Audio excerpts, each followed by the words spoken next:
Hello again, everybody, here on Twitch and on YouTube. This is going to be Jund League number 30.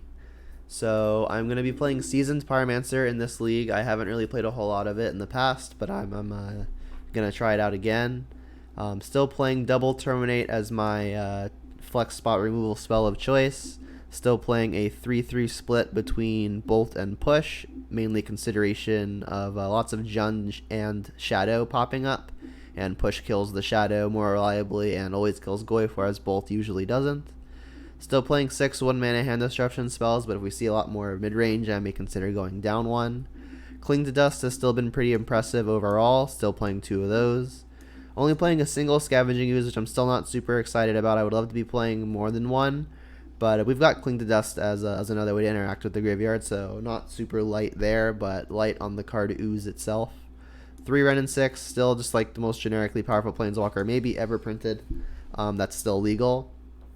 Tarmogoyf, obviously our fastest and cheapest beater available to us.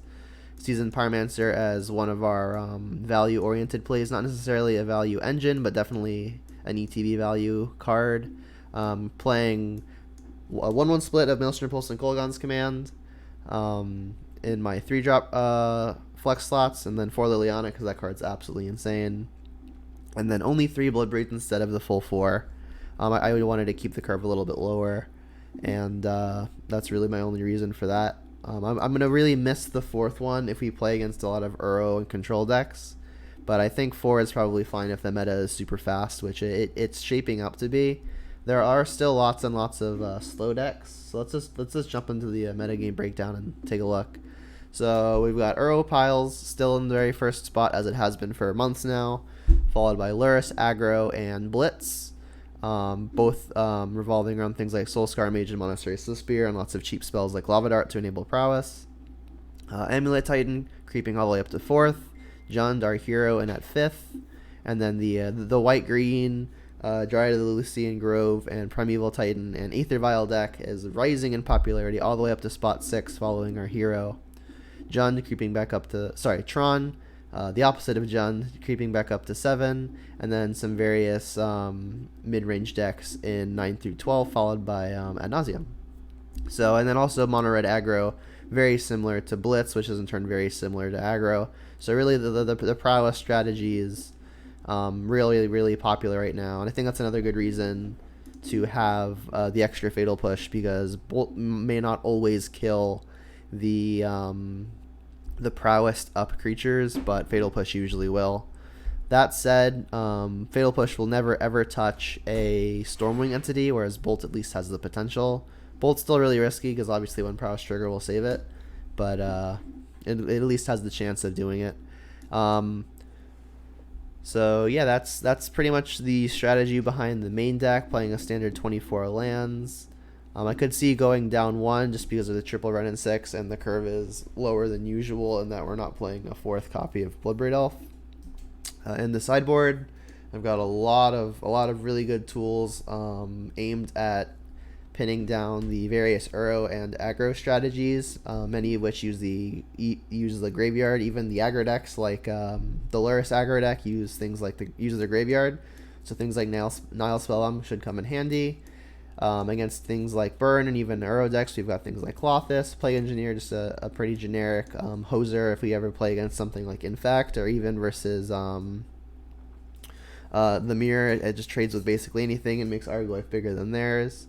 Collective Brutality, just a very nice catch-all, better than Inquisition in a lot of matchups where we care about things like Fact or Fiction and Cryptic Command, in addition to all the other instants and sorceries that Inquisition would otherwise hit. So you'll see me probably boarding in Brutality for the Inquisitions if we play against stuff like the Uro Piles. 2 Alpine Moons, really good versus Tron, obviously, and then I also like it because it turns off Field of the Dead versus Uro. Ashiok, just a very generic, powerful hoser versus all the Titan strategies. And additionally, another piece of Graveyard Hate piling on top of Nile Spellbomb. Boil, that's pretty straightforward. Gets rid of all the island decks, be it Blue-White Stoneblade or Uro. And then we have our experimental card in the sideboard in Bitterblossom. I'm going to bring it in versus anything grindy, anything that I expect to go past turn 6 or 7. I've played it. I've drawn it and played it in probably I think only 2 matches so far, but it actually won me the game. In both of the games where I was able to deploy it early, not necessarily because it was able to attack, but because it was able to buy me a lot of time.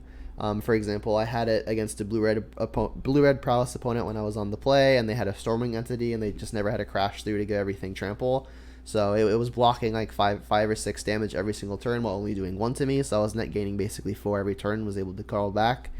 And I also had it be very good versus a Bogle's opponent for the same reason. I was able to continuously block their Bogle because they were unable to find a trample enchantment, and that enabled me to finally have time to get rid of their leyline and edict them with some Lilianas, so it was pretty good there. So enough talking, let's just go ahead and jump into a league with this pile of cards.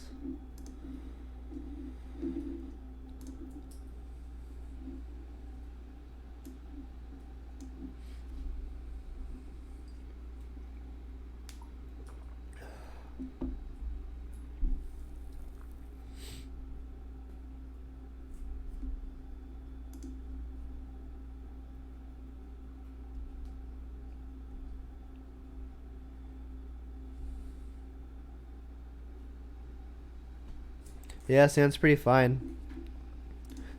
Looks like an easy turn 1 Inquisition, followed by turn 2 Tarmogoyf, followed by turn 3 Liliana. Doesn't get much better than that other than if I were on the play.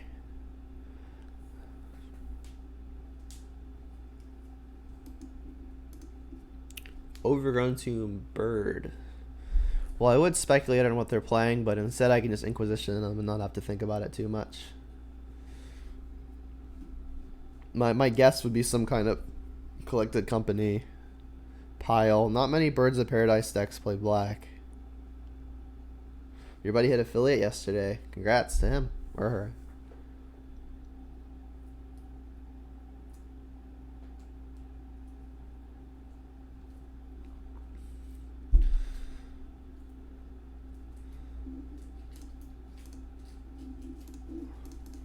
Bam.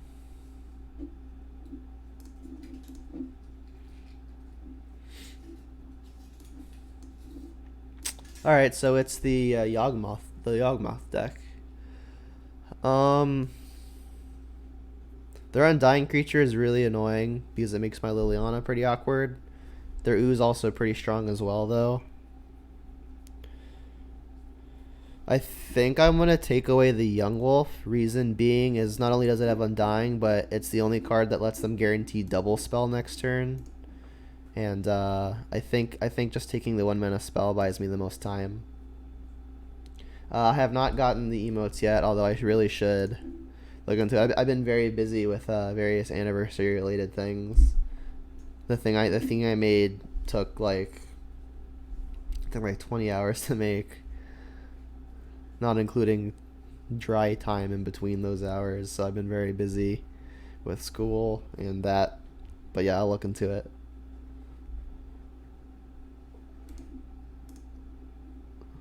Alright, so wall means I can double spell anyway. I missed that, but should be fine.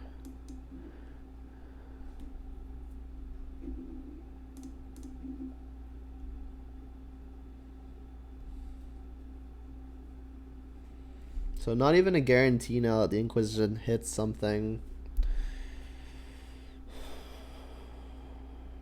I could just play the Tarmogoyf. Yeah, it's probably best to just play the Tarmogoyf. I don't want to get Forest because that's really bad with my Pyromancer and my Liliana. Not really going to be able to block very profitably as far as this Ooze is concerned. Their Ooze is going to do some munching. I guess I could make them have to commit a little bit extra mana by adding the land. So let's make this an Overgrown Tomb. I guess I have Peatland, so I could probably get stomping around with this pretty safely.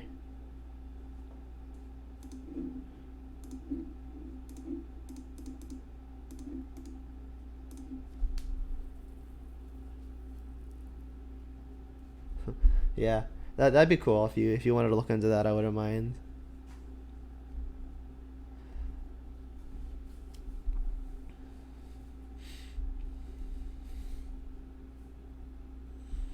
There's gotta be like a Bloodbraid Cascade into Veil of Summer somewhere, right? I mean, I don't play those two together for that reason, but that'd be a funny emote. I don't know how you would capture that in a little, like what, like 15 pixel by 15 pixel box. Yikes, they drew the Yawgmoth. Oh, well, I'm glad I didn't Inquisition them last turn because I would not have hit anything. Alright, I'm gonna need to draw Terminator Maelstrom Pulse, or else this Yawgmoth and Ooze combo is gonna be really good.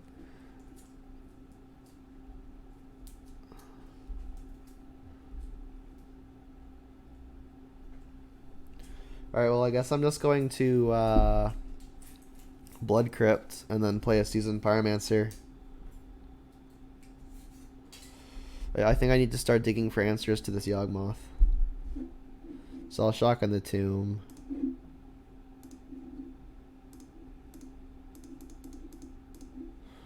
then I'll discard Inquisition, and I guess another Blood Crypt.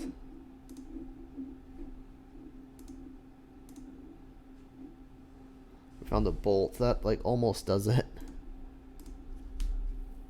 What's up, James? How's it going? Doing okay. Very, very tired today, but we'll power through.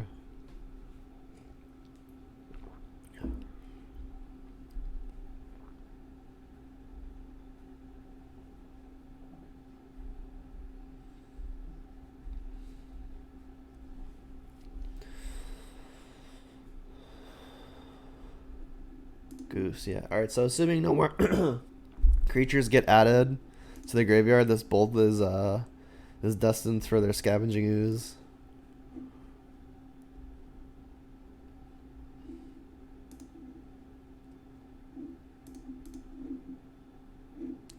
I guess at that point I should just be blocking the 3-power thing.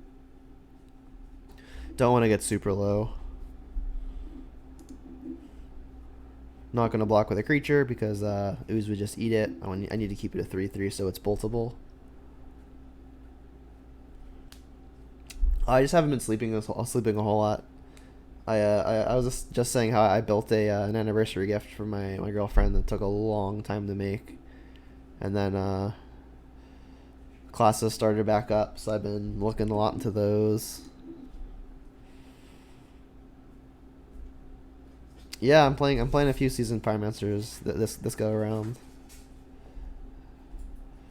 Alright, so let's bolt this now.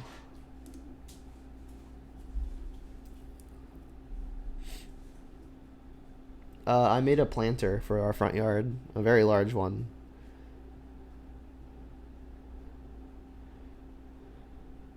I made it out of 2x6s. Out of what's 8 times 7? 56. Yeah, 56 feet of 2x6s. I like sealed it and then sanded and then sealed it and then sanded and then I like nailed it a bunch with nailed it all together with like 3-inch nails. It's a lot of work, but it turned out pretty good. 10 out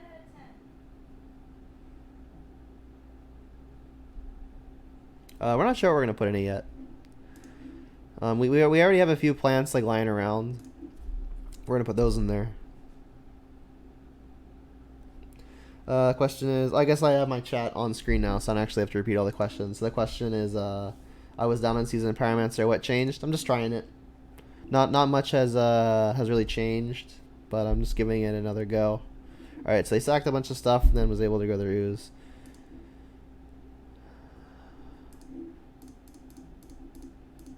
Yeah, just give it another shot. Nothing really has changed. Unfortunately, I'm getting absolutely demolished right now. There goes a bird, right? I guess goose? Sure. Yeah, I plan on blocking, so I'll pass. Yeah, we'll figure out what plants to get at some point. I appreciate it, Distazo. Yeah, I haven't put any Jund videos up in almost a week. I've been doing like a lot of prowess and even a lot of rock videos. One rock video, a lot of prowess videos. All right, so we need. Jeez. All right, now we're just dead, right? I think we are actually just dead. Usually they put 2 counters on this. They're attacking for 6, 7, 8. We're essentially dead. Even if we draw the removal spell, we can't do anything. Put dirt, just dirt. Yeah, I mean that's one thing we could do. You were wondering about the lack of Hex Drinker in Rock. I'm just not personally a fan of it. It takes a lot of mana to be good. Like it's like it's a 4 mana 4/4 with protection from instants, right? But then you need a lot more. Like it's obviously a great top deck late game, but a lot of things would be great top decks late game. I just think there are better options. All right, we're playing against Yawgmoth. Spellbomb can snipe the Undying. Plague Engineer is probably fine too.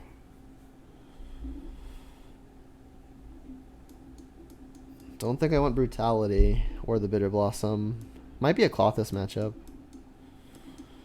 Ashok seems a little too slow. Yeah, you feel like it's good with Luris. That makes sense. Just another really any threat that you can loop with Luris is just solid. That's the power of Luris, right? All right. So if I'm keeping Inquisition or Thoughtseize, I think I want the Thoughtseizes because they take the Yawgmoth.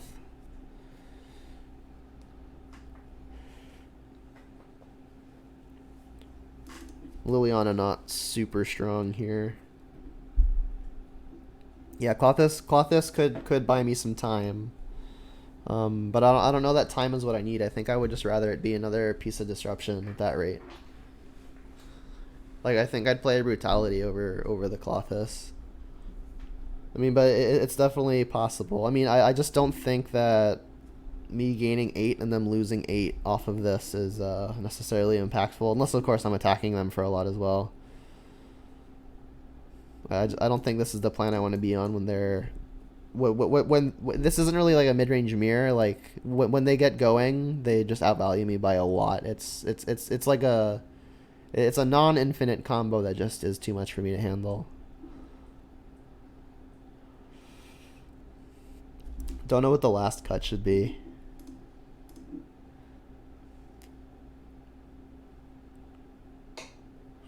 Maybe it is just another Inquisition.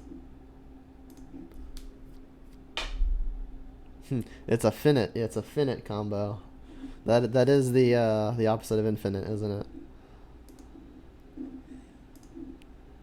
They have 61 cards. Wow, this hand is a thing.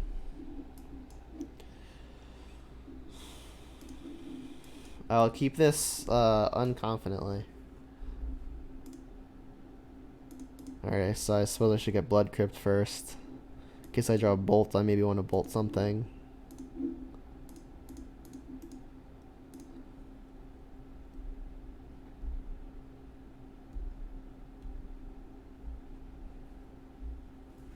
Yeah, I don't know that I want to play in Rock. I don't know that I want to play the Hex Drinker just because I'm playing Luris. Like, how about more spell bombs? Like obviously it's good deck building to put the two together, but I don't think playing Luris is a reason to not play Tracker necessarily. As long as the density of things to cast, as long as you can like reliably cast stuff off of Luris, I think playing something you can't cast with Luris is probably fine.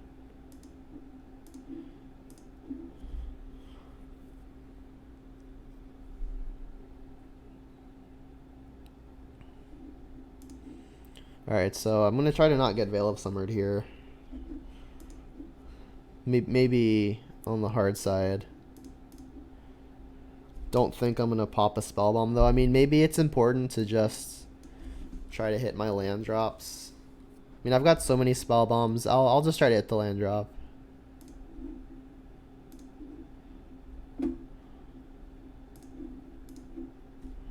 Keep my lands in the yard in case I draw like a red and 6. Also keep my glyphs large.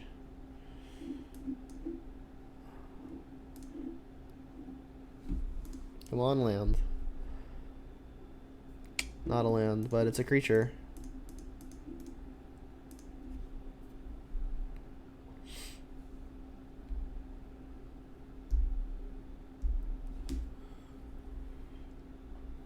Push. Rude.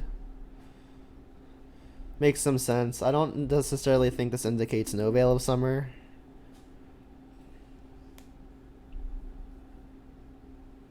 Please no, Yagi. Ooze is annoying too.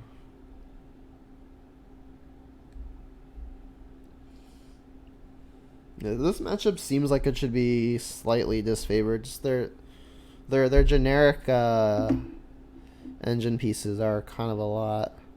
So should I really just try to hit lands here?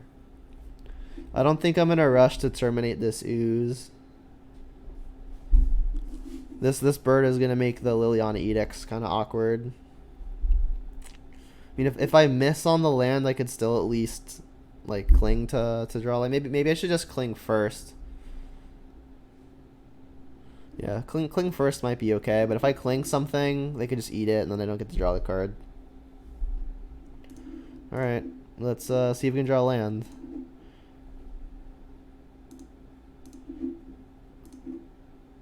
Well, not that one, but it's a land. So if they eat something with the ooze, I can try to cling it, but then they'll just eat it again.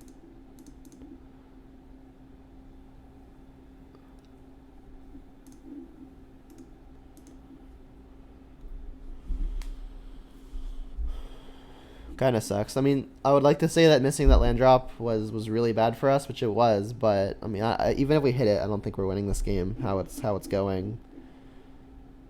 I need to find a spot removal spell for this ooze. I mean, I have one, but like I gotta beat the next thing too, and I just don't have that ability.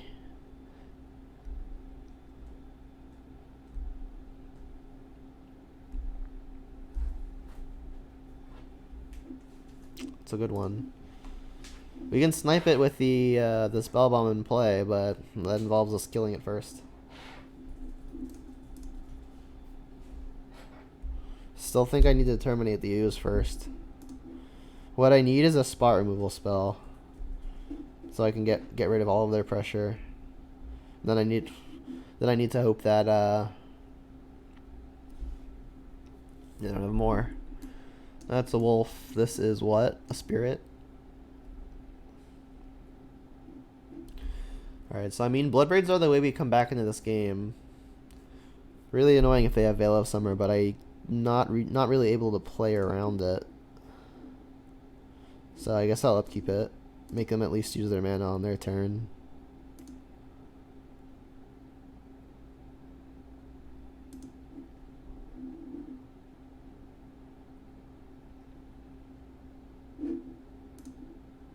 Unless they tap out, and then I'll just do it now. Alright, please no Veil.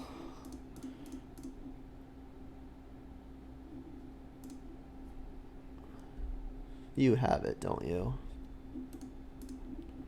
GG's.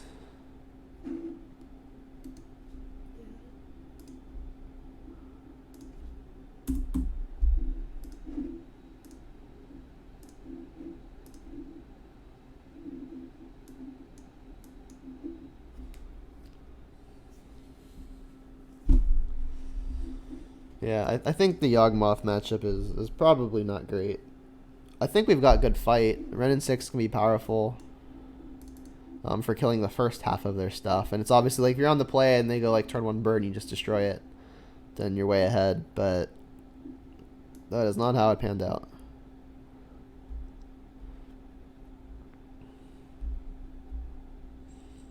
Yeah. I mean, I think I probably like could have mulliganed that hand. But I mean, it's really hard to mulligan it when I've got 2 sideboard cards and 2 lands that cast them, and then just like powerful follow-ups. You know, it was a close one.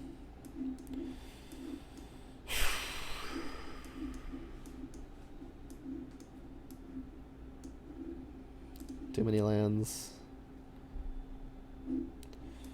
Jeez. We've got 3 spells we can cast. And like if we hit another land, it's very good.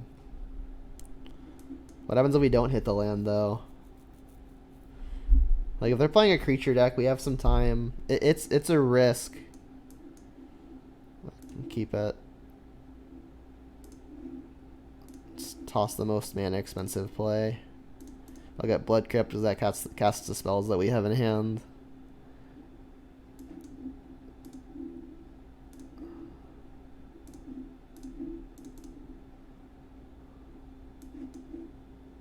Mirror. Jeez. Alright, well, I'm really glad we didn't mulligan more. I think I'm going to take the Thoughtseize. Reason being is I really need this Renin 6 to pull some weight, and if they take it, it won't. So,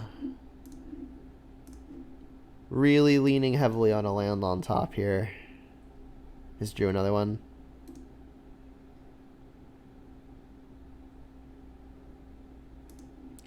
I'm going to concede here. Reason being is even if I hit a land, they've got the Liliana for it. My bolts are going to be outclassed very quickly. They're not going to deal with this Tarmogoyf at all. I think I'm well below 5% to win that game. And in the off chance they think I'm a shadow deck before they see my hand, I'm going to let them assume that I'm a shadow deck and maybe they sideboard differently. I think that gives me more equity in the following games than just like playing that game that I'm a 0-sum to win.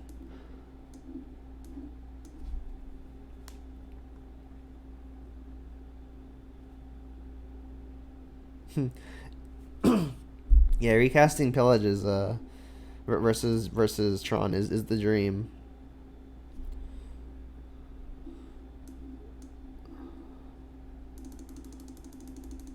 Got all the hand disruption spells out.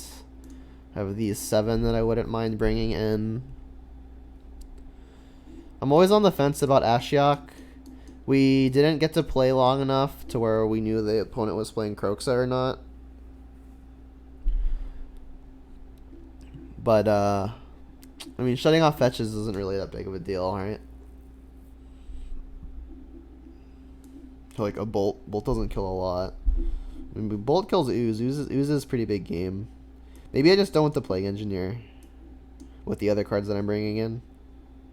I think I want all of these for sure. These I'm pretty confident in, except for the Plague Engineer. That's the thing in question. I think I want the Plague Engineer. Just trading with anything seems fine. Like, obviously they could kill it, but they could kill about anything. Bolt doesn't kill a lot except blockers.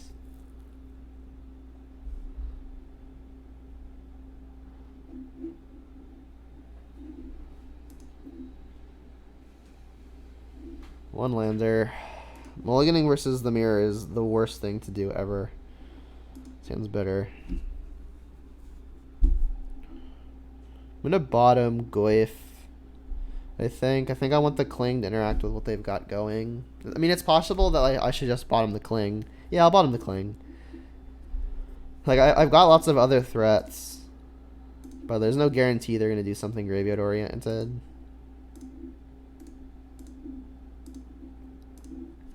Maybe just maximum threats is where I want to be. So right now the plane is Blood Crypt, I guess. I really don't think you should be keeping these in the mirror, but most people I play against seem to disagree. Alright, well, I guess I'll play that land. I mean, maybe I should just play Bloodsedmire for a few reasons. One, they know about it, and 2, lets me hold up Terminate, and 3, there's not actually a 3-mana play that I can play next turn anyway. Like, Bloodbraid I can't cast until turn 4 anyway. The only drawback will be if I draw exactly Liliana of the Veil. I'll have Mire to hold up Terminate. Like, if they go Ooze or Goyfir, I'm going to want to kill it.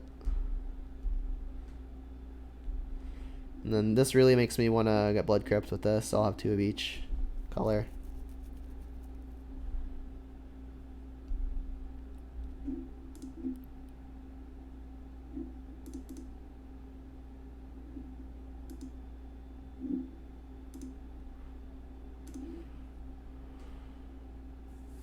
Alright, so I'll get to cast some Bloodbraids coming soon.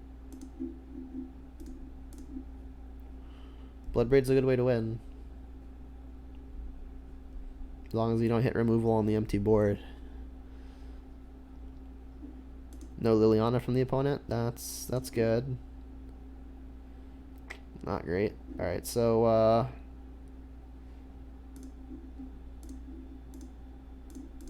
let's not hit things like Fatal Push, please.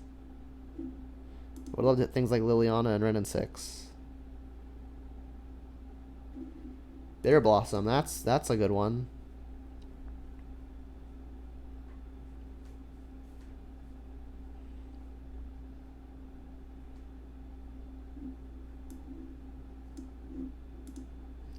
I don't really expect this Bloodbraid to live.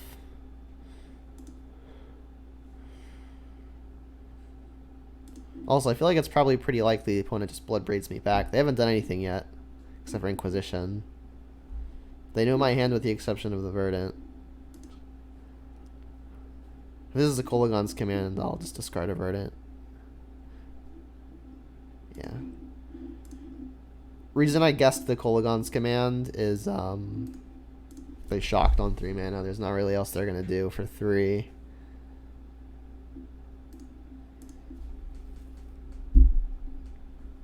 No other reason to shock, I mean. There's no real, like, double spell. No reason to double spell. Alright, they untap doing nothing. They even could have cast Bloodbraid had they had one. Alright, let's Bloodbraid again. Please no removal spells. Let's hit a Walker. That's a good one. They just scooped? I mean, I guess.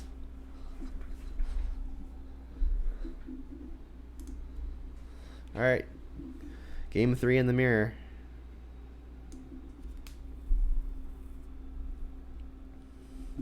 So, I mean, yeah, that's why I scooped game 1 so early. Is it's possible they just didn't sideboard correctly because they thought I was playing Shadow or something. Because I did go turn 1, Bloodstainmire, Fetch Shock, Thoughtseize, and then they Thoughtseized me.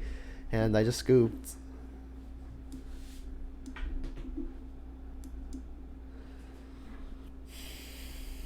Yeah, I'm just going to resubmit this. And then hope that my opponent draws all their Inquisitions on, like, turn 8.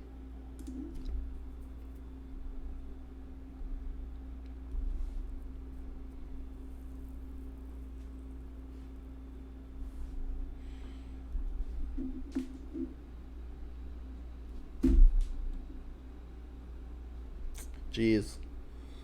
Well, I'm not going to mulligan in the mirror if my hand does 2 lands in it. I mean, the hand's very powerful. We're far from Seasoned Pyromancer. We don't have a land to combo with the Ren and 6. We've got a spell we can cast. Any other land unlocks the Plague Engineer. I think the fetch land is probably like one of our better draws right now. Nope.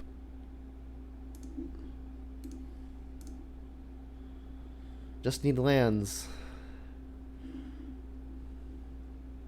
Just need lands.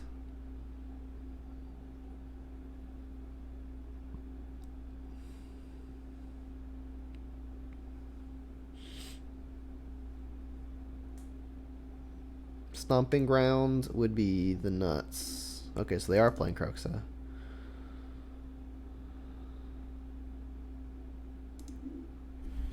I'll ditch a Plague Engineer.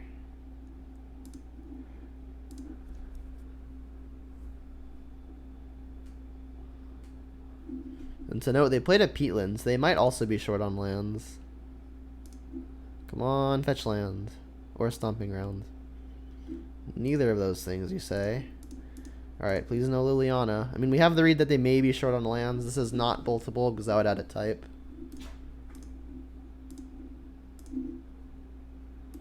Please don't Liliana me.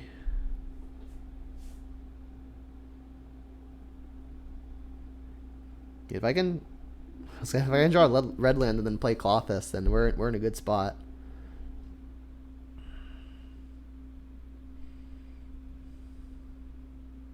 I mean, generally I don't like the hand disruption in the mirrors, but I mean the opponent seems to like it.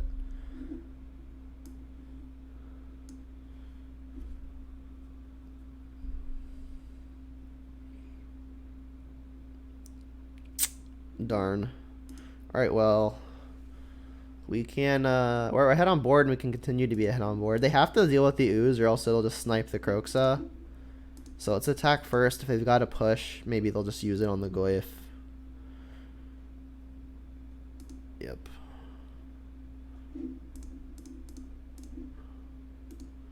So missing a land, obviously pretty unfortunate. I mean, we're on the draw and we kept the 2-lander. It's not lucky is all. Really hoping this lives, because then we can get this out of here. Darn.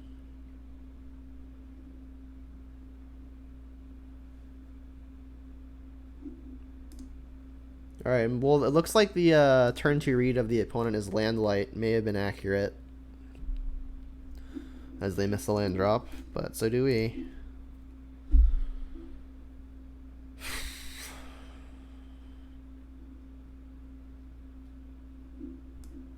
Hand's great if we can find the stupid red lands.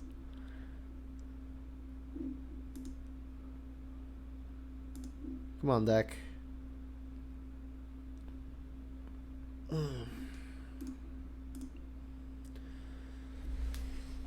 mean, if we find a red land, at least that's a way to deal with the Croxa that's impending. Shockland does not escape Croxa, but it lets him cast Bloodbreed.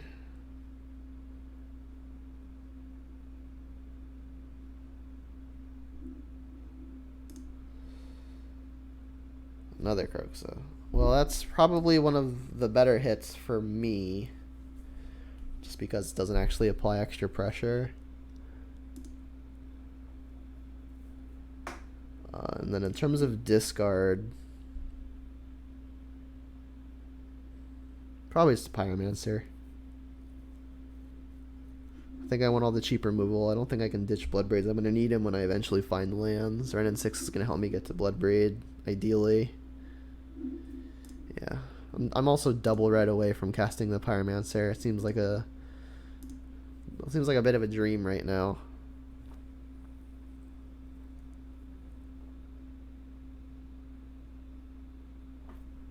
Alright, we drew a land. That's a red one. Next turn.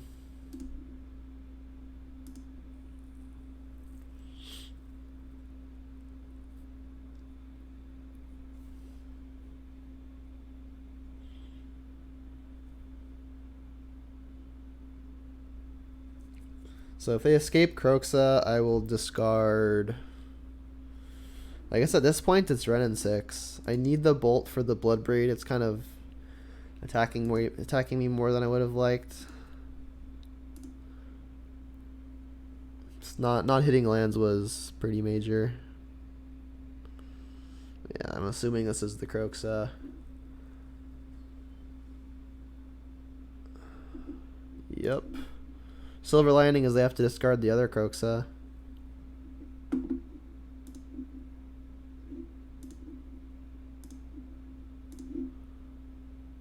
Come on, lands. Red one would be good. Not that red one, silly. Alright, we're definitely going to want to terminate the Croxa. In the off chance they're playing Veil of Summer, maybe I should just not risk it and terminate now.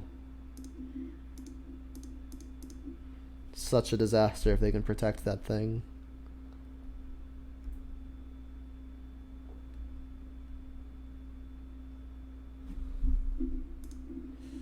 Alright, I mean, Bloodbraid into Bloodbraid is a possible way to climb back into this. Unfortunately, the opponent is Landlight, meaning they've got at least 4 spells in their hand now. So these Bloodbraids are going to have to do a lot of work.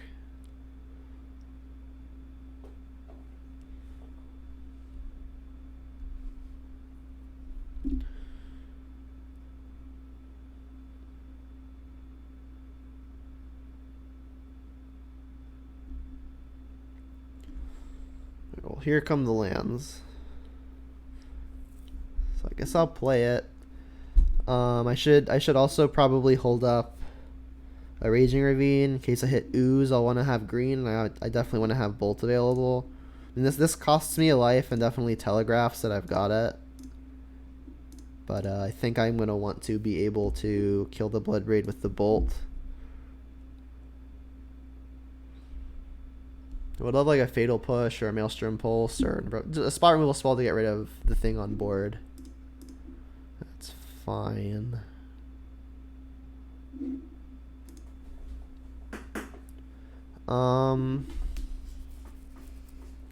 I can try to combo a block and a bolt to kill the Tarmogoyf.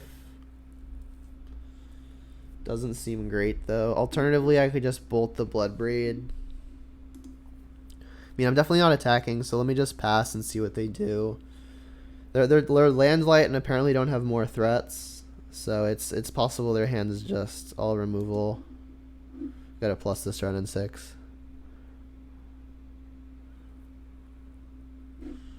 Alright, well I punted. Oops.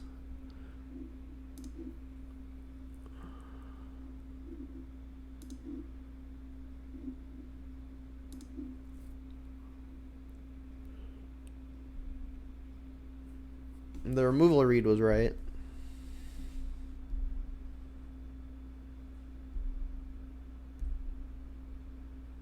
Yeah, I think we win this game in a landslide if we hit the land earlier than turn 7.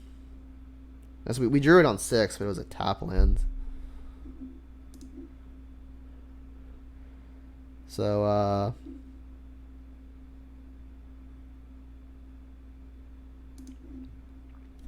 so if I block Bloodbraid and just take the trade, I take 4, go to 4.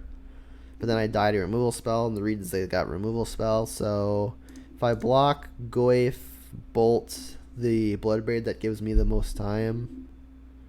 I could accept the 2-for-1, but I think I'm just gonna tread water, especially because any removal spell is gonna be great.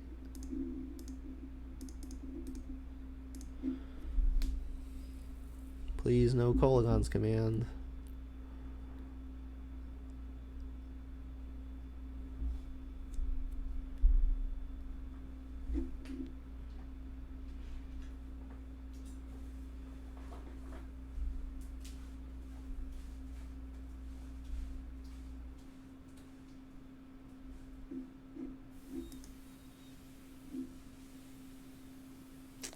They drew their lands first.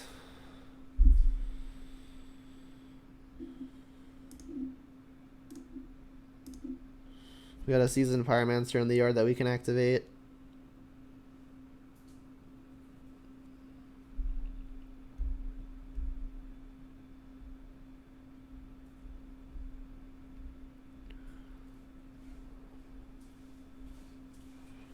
You drew another Bloodbraid, that's stupid.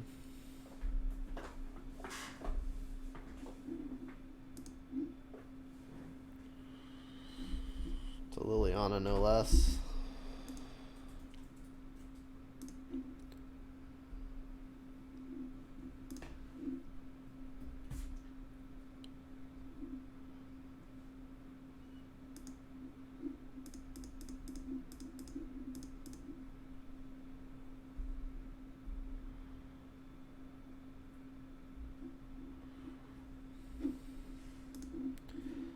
I think I'm gonna try to trade. If they have removal, I'm dead anyway.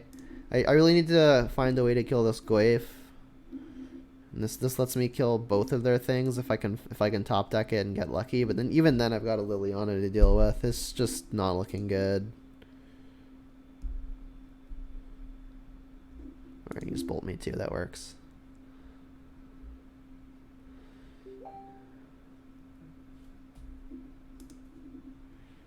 Yikes. Alright, well, small misplays, but on top of that, we've been getting not very lucky.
Not exciting, but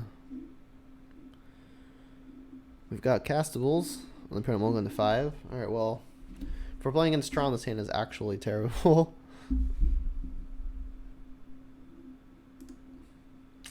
Sounds about right.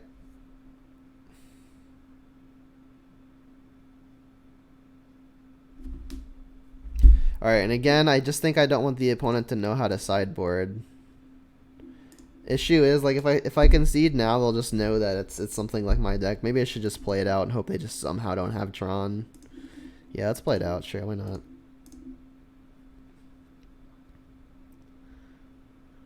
Because, like, I'm never conceding here if I'm, like, prowess or something, right? Or a combo deck.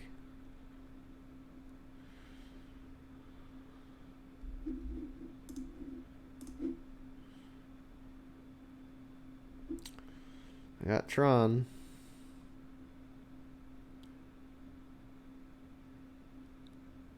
Oh boy, Bolt. Maybe I draw Thoughtseize.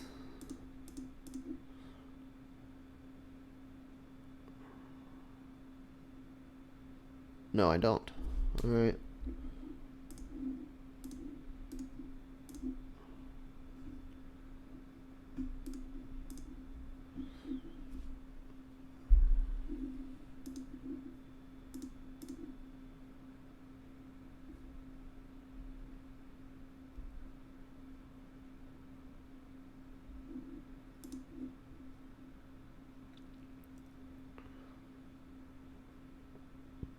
Slundering Titan, jeez.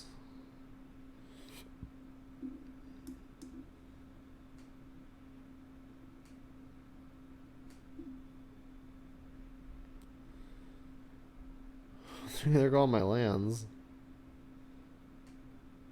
I guess I'm definitely playing Blackleaf Cliffs next. I mean, I've got the Terminate for the Sundering Titan. They're Sanctuming too. Alright, so that just gets them the next thing.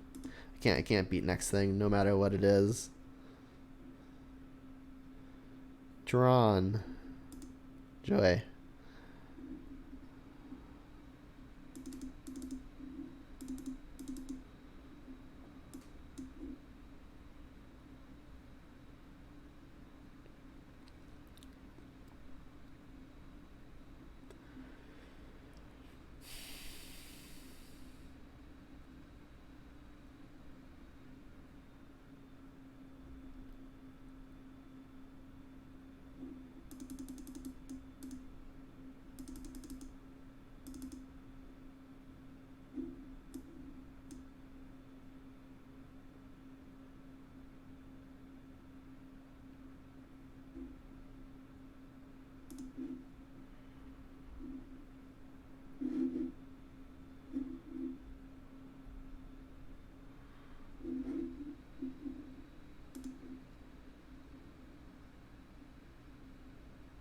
Got a good one.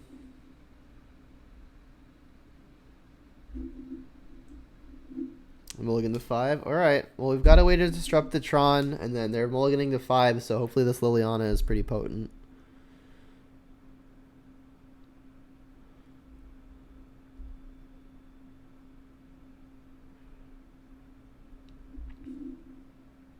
And I don't think I'm going to play the Alpine Moon on 1, even though it would be better if I draw a 2-drop. I don't want to give them colored mana for free. So I want to name the land that they don't have.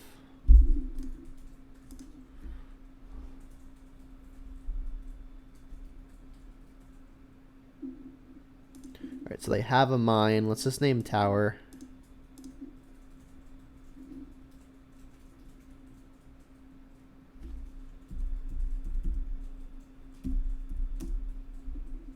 Urza's Tower.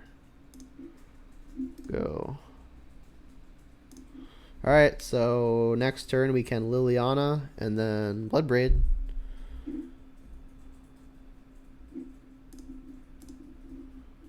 This is a way to win. So if the opponent mulls to 5 and then you get turn 3 Liliana on the play.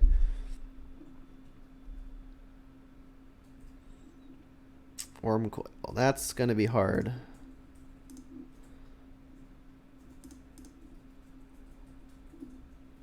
get the Blood Crypt here. There's a chance in the near future I want to cast 2 red spells in the same turn. Got plenty of black mana. It's a good one.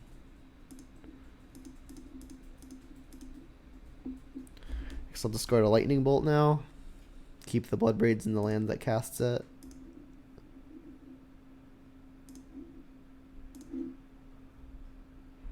And with Tron turned off, this Liliana may be able to race the Worm Coil, and looks like it will.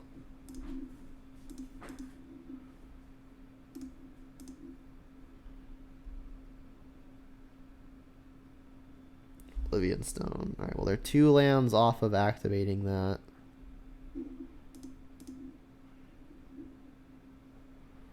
Which again means the Liliana ultimate may be able to race the O-Stone.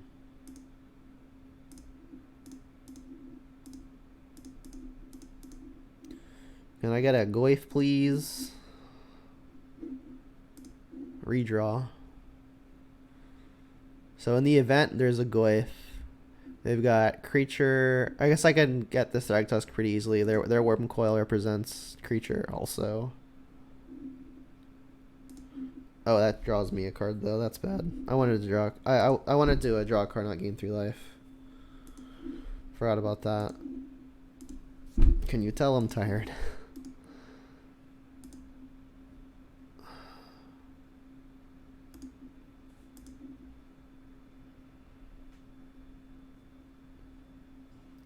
Alright, now we know that the opponent is going to get to O-Stone because they can crack their map.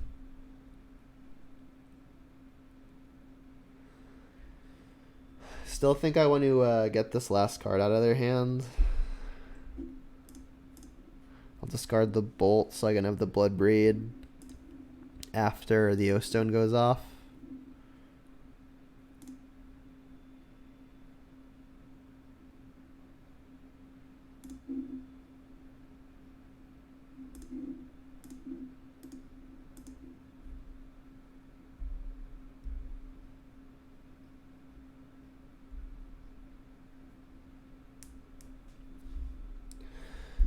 So Tron land pop, huh? Yep.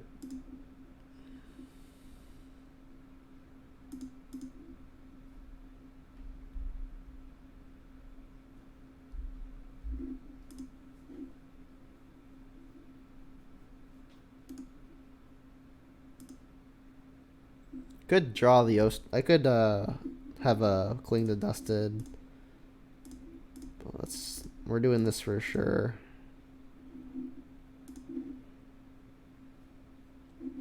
Maelstrom Pulse. This is not the time I want you to pop up.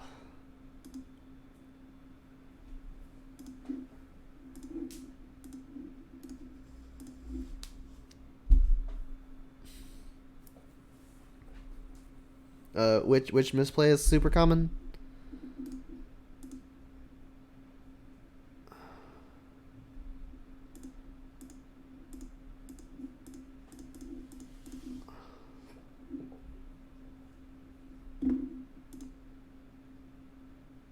Hey, we won.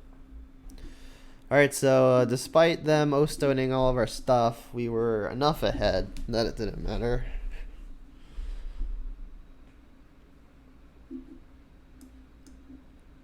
Oh, are you talking about the Cling to Dust on a creature not drawing a card?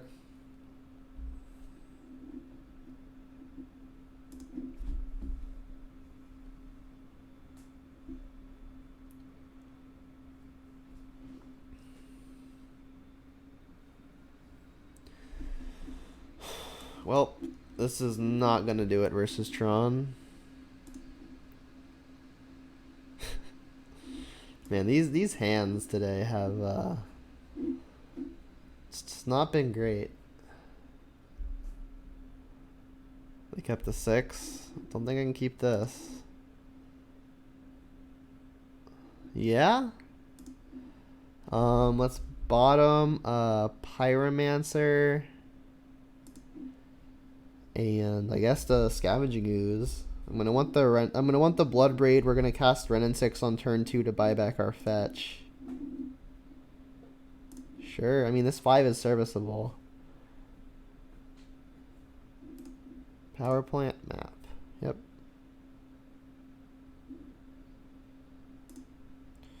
Alright, so I do want to do this now so I can run in 6 on 2. And then cast something like Kolaghan's Command on the following turn. Alright, so not going to name Power Plant. Let's just name Tower again. Urza's Tower. Go. Alright, please don't have the Blast Zone or some other way to deal with the moon. Alright. Cool. I guess they're not popping for the Blast Zone, which is something they could do.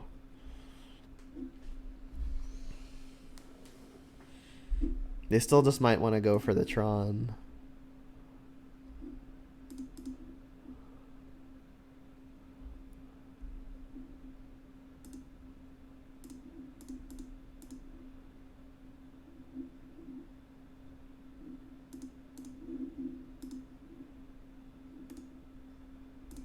Alright, we've got Kolaghan's Command next turn. In case they O-Stone for whatever reason. I think the nuts draw right now would probably be like a Liliana. I mean, another clock piece, not the worst. I think what I want to do is actually just Kolaghan's Command now. 2 reasons: it gets a land in my yard to rebuy with the run in 6, and also it makes sure they can't get either their other Tron land or the Blast Zone to deal with the Alpine Moon. Which land it is, not sure it matters. I want more red. I've already got the Blood Crypt, so I guess I got Stomping Ground. I've got the Overrun Tomb if I draw Liliana and want to cast that. So yeah, else Stomping Ground. Say yes. And then I'll just have you discard as the other mode.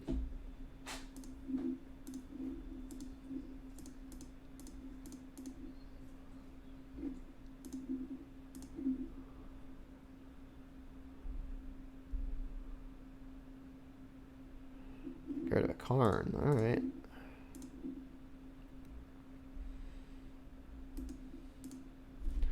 Pass.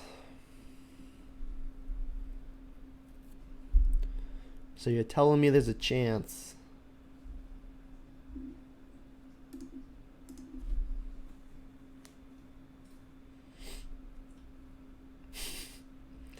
They drew the Blast Zone, huh? I mean, they don't have the Tron yet. They need Tron and the payoff. They discarded a Karn Liberated, so they may not be super far from payoff.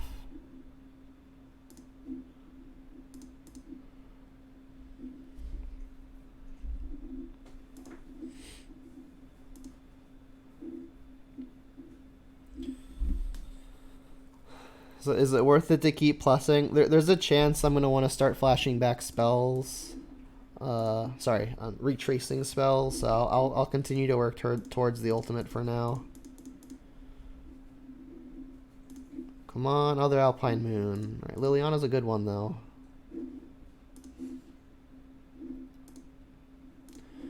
Guess I should attack first in case they've drawn a Baloth or something ridiculous.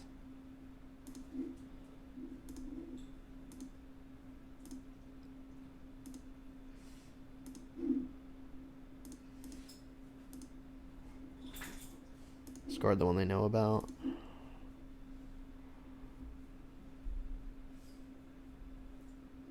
Discard Power Plant, which is a redundant piece of Tron.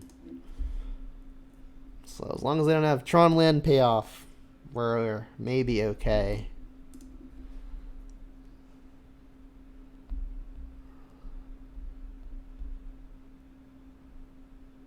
Alright, well, that's a redundant one.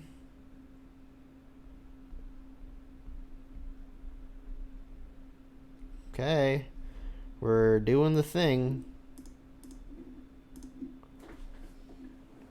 And then the hope is that next turn we can ultimate and start Kolaghan's Command blocking their draw stuff.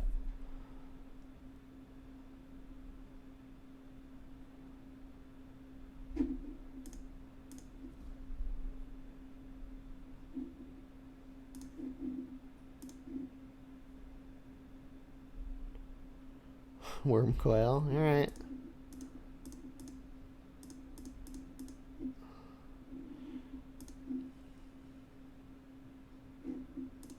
That's a good one.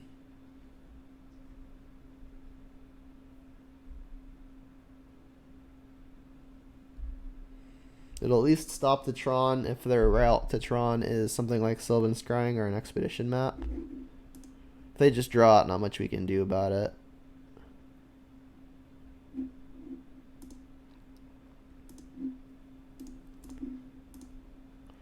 And then do I want to play the land? I think I do.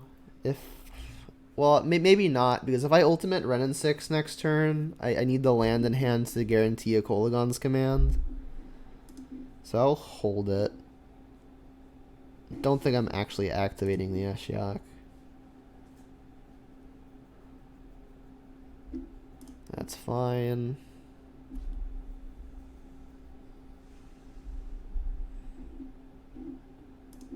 So if they spike Tron land, they'll have 8 mana to work with. If they don't, cool, we got it.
Yeah, sounds great. Turn 1 Inquisition. Oh, sorry, Thoughtseize. Followed by a threat, followed by more removal or another threat. Pretty good.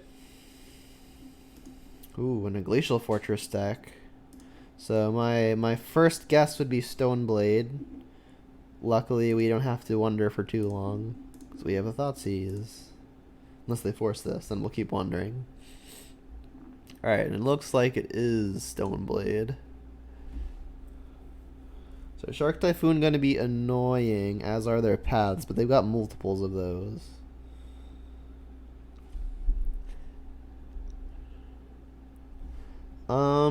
I think I'm going to take their Jace. Reason being is if I go to like Maelstrom Pulse their Jace and they force it, then they just keep on getting to use their Jace. Shark Typhoon's annoying, but it's going to take a while for it to be good. And Path is redundant. So yeah, I'll just take the Jace here and be safe.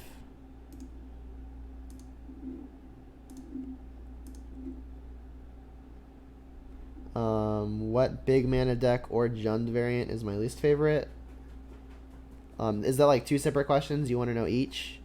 As far as which big mana deck is my least favorite, you're talking about like to play against, right? Because I guess that also gets more specific. I'm assuming you mean play against, and you want to know about each. So if that's the question, I dislike playing against.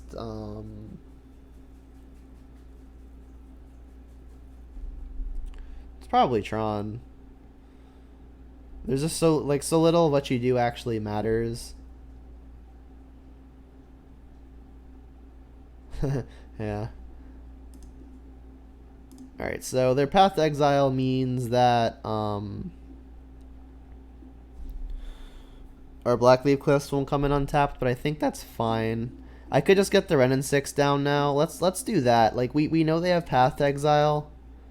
So if they want to force this, at least it's a 2-for-1. Yeah, I dislike playing against Tron. And then which Jund variant is my least favorite? I'm assuming you mean like to play. Which Jund variant is my least favorite? Because you said like as a Jund player. Um, there aren't really a whole lot of, I guess, variants. I guess like Jund Midrange is my favorite, and I guess like other archetypes would be like Shadow. That's really just the two, right? It's just like Shadow and like regular Jund. I mean, I guess if you talk about like specific cards I don't like playing, I tend to not like playing Seasoned Pyromancer. Alright, so they are forcing. That's fine. I got the 2-for-1. They pitched the other thing that we were scared about, so that's good. So yeah, I think this turned out a lot better than just like playing a Tarmogoyf into a path. But yeah, I mean, I honestly, the Jund Shadow and Jund, like obviously they share colors, but outside of that, I think they're pretty different. Alright, I'm gonna Pyromancer here. If I Goyf, they'll just path it. They're less inclined to path this, and I have some lands that I want to cycle out. I'll ditch Mountain in the Mire. Keep my spells. I know this means I'm not getting elementals, but that's fine.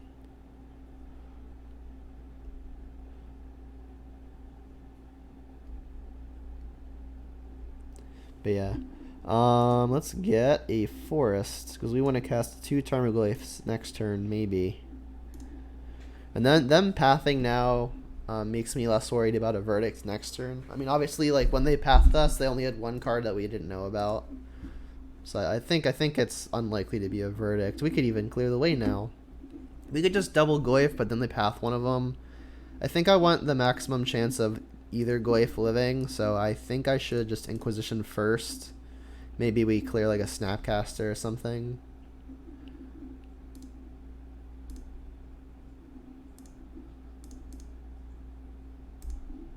Alright, do I think Eldrazi Tron or regular Tron is worse? I think regular Tron is a lot worse. My record versus Eldrazi Tron has actually been pretty 50-50. And the games tend to be a lot more interesting than regular Tron. Because against regular Tron, a lot of what you do just straight doesn't matter. You're just trying to be as aggro as you can be until they like Ugin you or Ulamog you or something. But Eldrazi Tron, at least there's some like creature play, and like if you attack me, I attack you.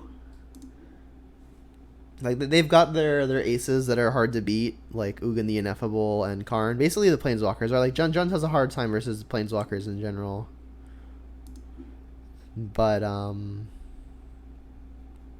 yeah, I think the Eldrazi Tron matchup is probably fine. Like I wouldn't like pick it to play against like at a big event or anything, because I don't think we're favored, but I think we're very not favored versus regular Tron. Sword of Feast and Famine. Alright, well let's just kill the Stoneforge. I may even want to just Maelstrom Pulse the Shark now. It's kind of a disaster if they can equip the sword to something.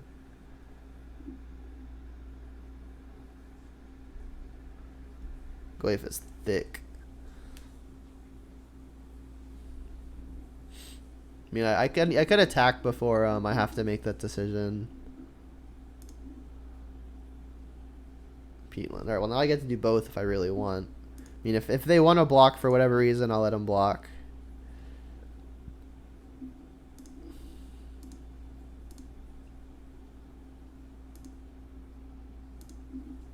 Alright, and do I even have to pulse this now? Like maybe they use a turn casting the sword. They kind of can't cast the sword. Because then the Goyfs will just kill them. Yeah, I'll pass. If they spend an entire turn playing the sword, then they're kind of under the gun. And also I can just pulse the sword afterwards.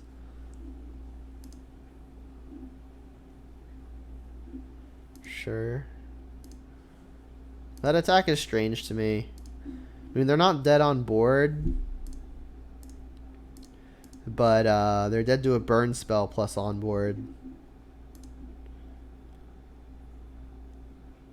Right, and it's just another way to deal with their stuff is fine. Alright, so Maybe that attack indicates they've got another removal spell. Maybe it's something like a Snapcaster Mage. Snapcaster would be worst case, but that's kind of what it feels like. I guess not.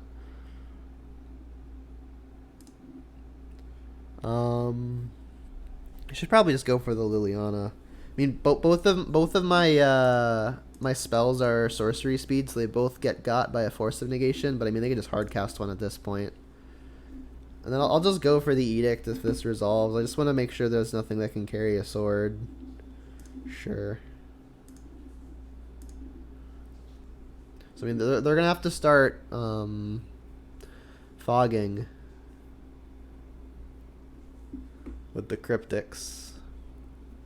Alright, well that's not a blue source. Stoneforge, yep. I mean they're in double chump territory, assuming I don't know their last card. Oh, I don't know their last card. This is I guess a Batterskull now. Yeah. And they're still in double chump block mode if they haven't found the path, which I'm assuming they haven't.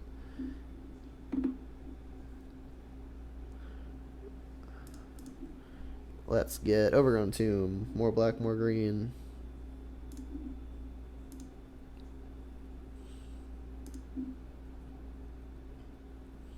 Alright, well I think this means we just win. Go for the Edict, then either threat is lethal.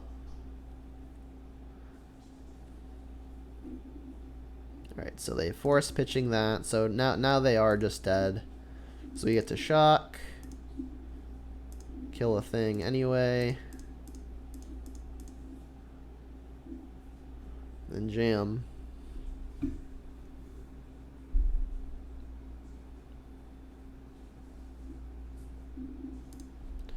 So blue-white Stoneblade, Boil, Ashiok, Clothis, Bitterblossom, Collective Brutality, Nile Spellbomb.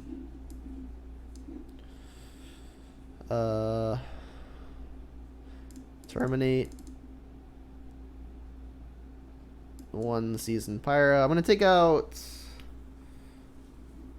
I guess I'm gonna take out the Inquisitions. Brutality just better than I think. It's hard to cut all the spot removal because I want to make sure their swords can't get equipped. I'll cut a push though because Bolt can at least finish off Planeswalkers, whereas push can't. It has me needing 4 more cuts. I actually like cutting the Tarmogoyfs.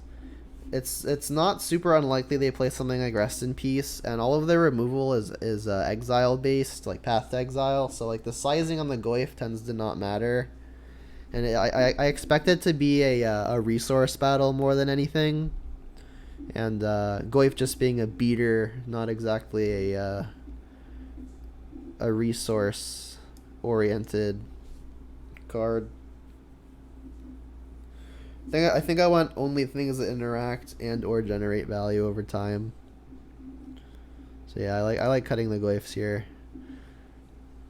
I wouldn't mind squeezing in this other Pyromancer, but maybe that's a mistake to not play it.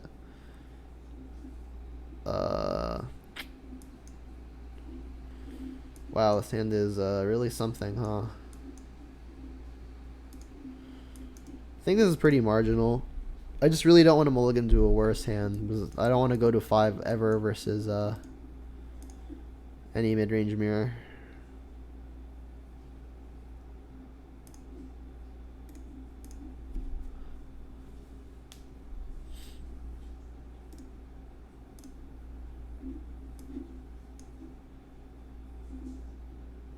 Yeah, like I want like 1 or 2 of these over the course of the game total, but this is a lot more than 1 or 2 already in the beginning of the game. I got Blood Crypts. And I think I'm going to want to be saving fetch lands in the event I want Revolt for something. That shock's a good one. Excel Overgrown Tomb, get my double black down.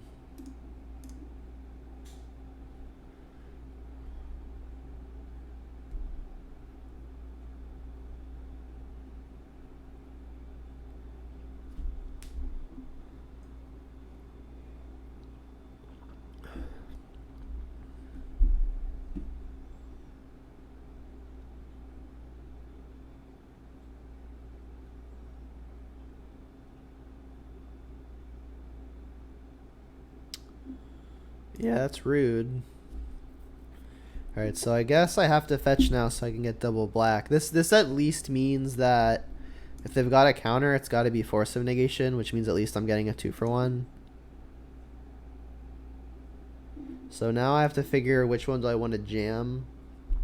I think I want to get the Liliana down. Also, if it gets countered, I've got a backup.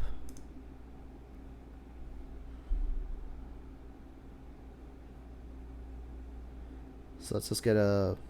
I would love to get a Blood Crypt here, but there's only one. So I guess we're getting Overgrown Tomb. I really don't want to get basics.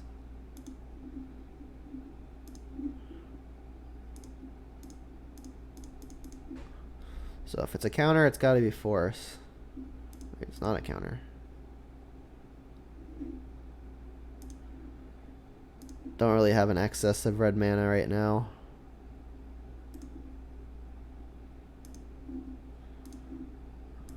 Alright, so this turn's important because this means they start having cryptic commands available.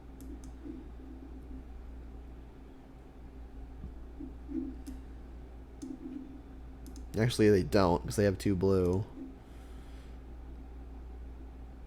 Bitterblossom's an interesting one. That's something we can squeeze past a remand, which will be nice. Start here. I think I want to keep my 4th land, especially since it's my only red. I'll just discard the other Bolt, although maybe Push is worse just because Bolts can go after Planeswalkers. Yeah.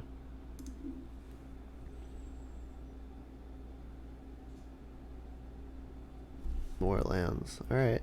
Well, I guess I'll Bitterblossom now. I won't play the land yet.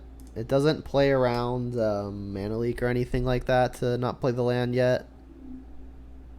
Wow, it just resolved. This will be tapped. And if they had the remand, they'd be more inclined to remand it if I don't play the land yet. I'd rather them remand a 2-mana spell that I can replay as opposed to an Ashiok.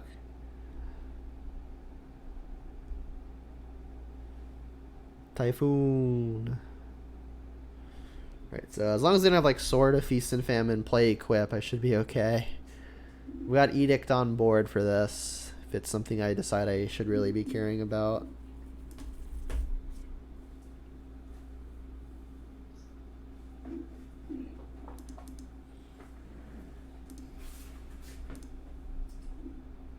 Could have Shocked there to defend the Liliana, but it only really helps if it was exactly Shark Typhoon. And it also kind of telegraphs that I've got it, because what else would I be shocking in a red for?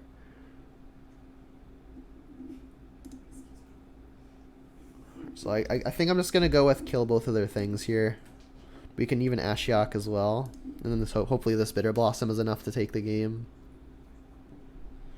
They could still have Remand and Force of Negation.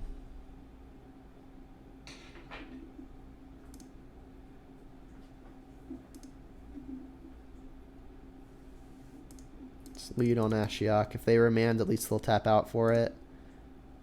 If they Remand, I'm going to Bolt in response in case they draw. In case the card they draw off of the Remand is the Force of Negation.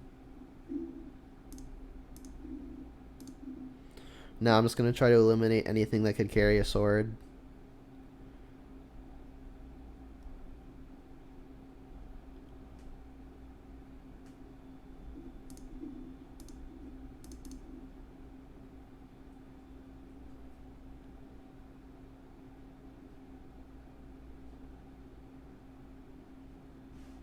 Gust.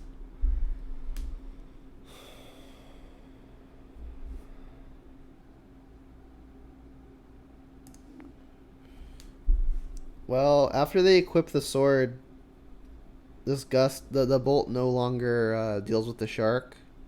So I guess I should probably bottom it. I've got backup Liliana to deal with it.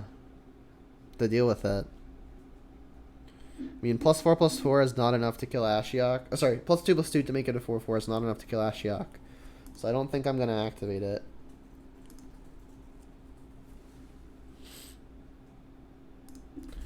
Then if they hit me with protection from black, my fairy can't block it, but I'll just discard a Cling. They've been discarding lands. I'm assuming they've got more. They don't? Alright, well, I will gladly defend a Planeswalker with my fairy.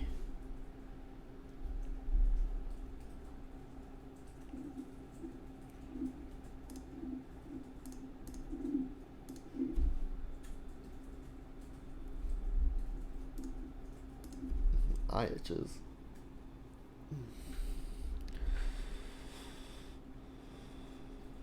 Pass?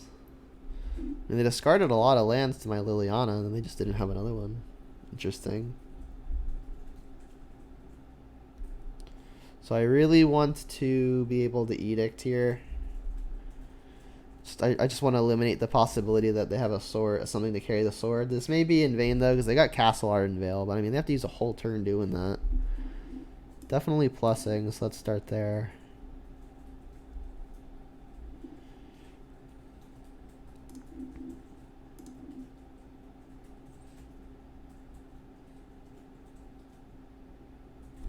I still think I want to keep my Ashiok at 5, because if they do decide to attack that, I want it to live.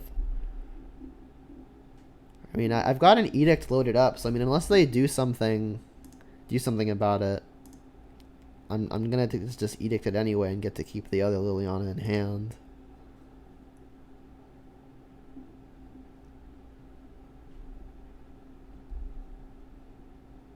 Another Shark Typhoon, though, huh? Yeah, it's annoying.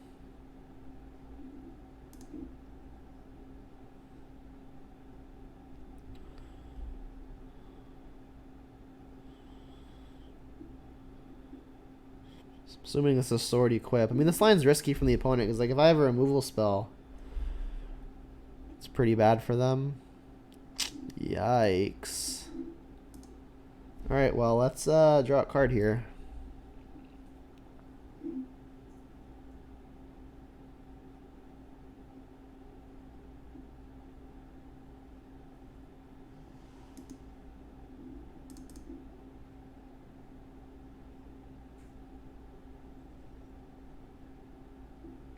Oh boy, a land.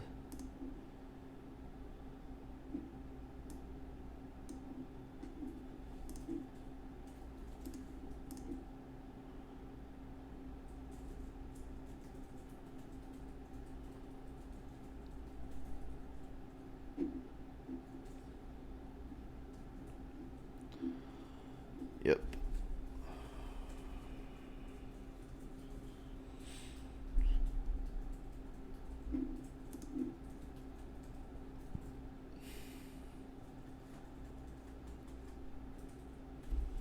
We get to do both.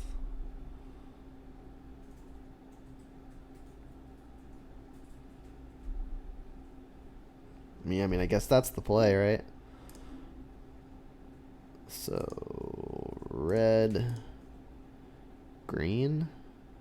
Yep. Could also just ping down the Teferi, which is what I should probably do. I've got the Verdant in hand to play the Liliana anyway. Remand.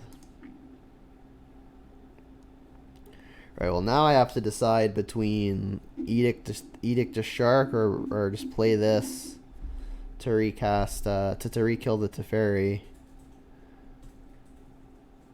I think I want this Teferi dead. It makes Bloodbraid such a bad draw, and like Bloodbraid's one of my better draws at this point. Yeah, I think I'm gonna prioritize getting this Teferi dead. Oh, as it turns out, I can't, because I can't fetch red. Yeah, my 2 fetchables are here. Alright, well, I guess I'm just gonna Liliana then. That makes that decision easier.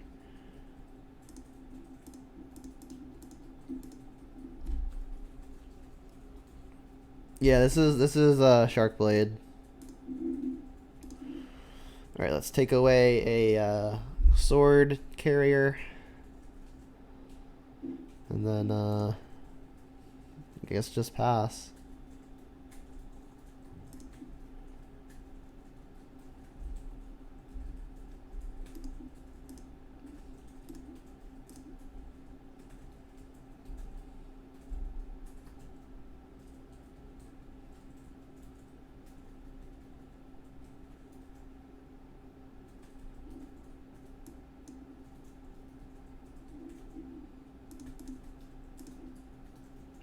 We're about to get thwacked.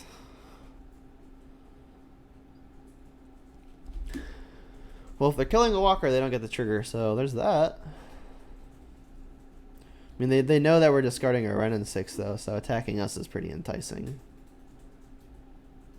The matches are going below average. I think we got very unlucky in our second match versus the Mirror. We just like kept the 2-lander on the draw and just never drew a land. We hit it on turn 6 and it was a Raging Ravine.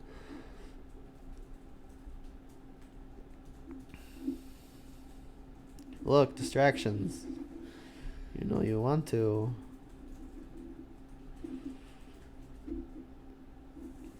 Liliana, okay.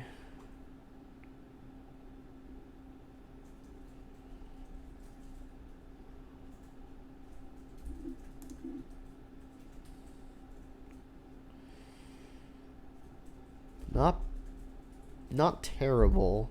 So we can kill a Teferi between an attack for 1 and a ping from Renin 6. Let's I guess we should Thoughtseize first to make sure the Renin 6 gets through. They could still force us.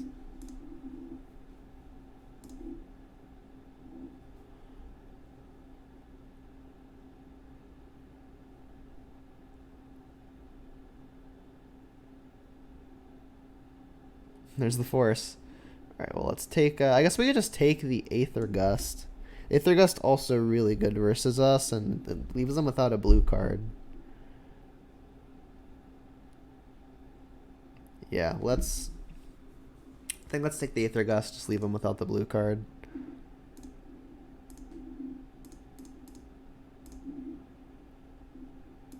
I mean, as it stands, this Shark is going to be hard to beat.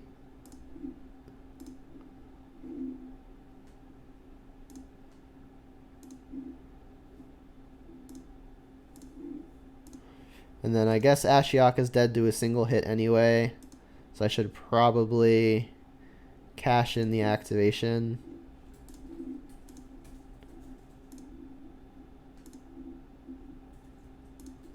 Oops. Alright, and I guess go.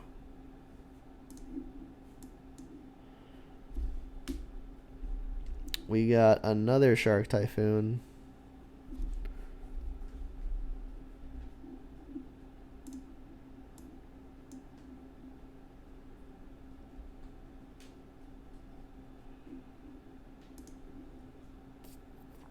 No red mana, you say?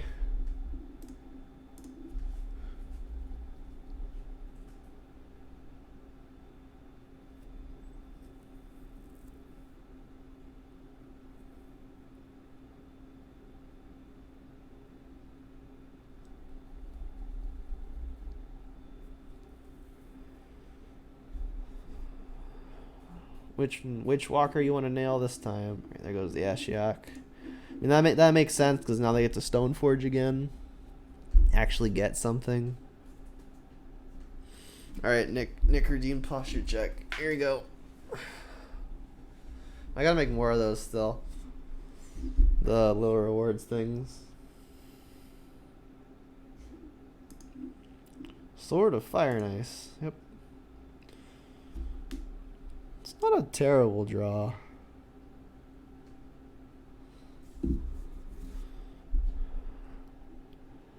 And if they've drawn another blue card, then it just won't resolve. But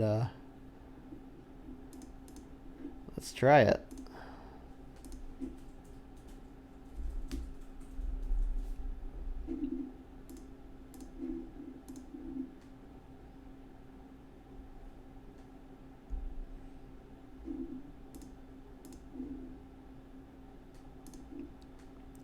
All right, if they equip the Shark, we just die, right? Because it's a 6/6 and they just shoot us for 2.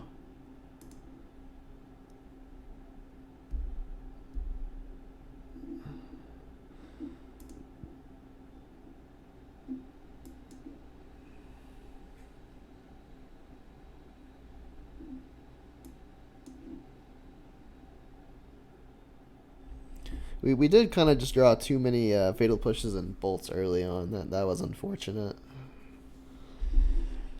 I think I want to cut another bolt and just bring back in this Pyromancer for some late game value.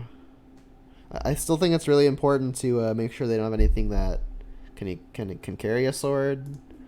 But I mean, I've got some ways to deal with them.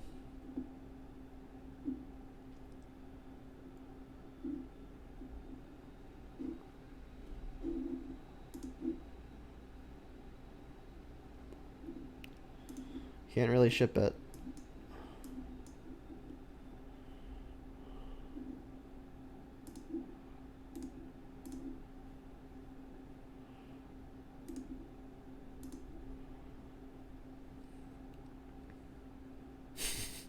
This is the third time I've kept a hand with 2 spell bombs and just immediately drew the third one.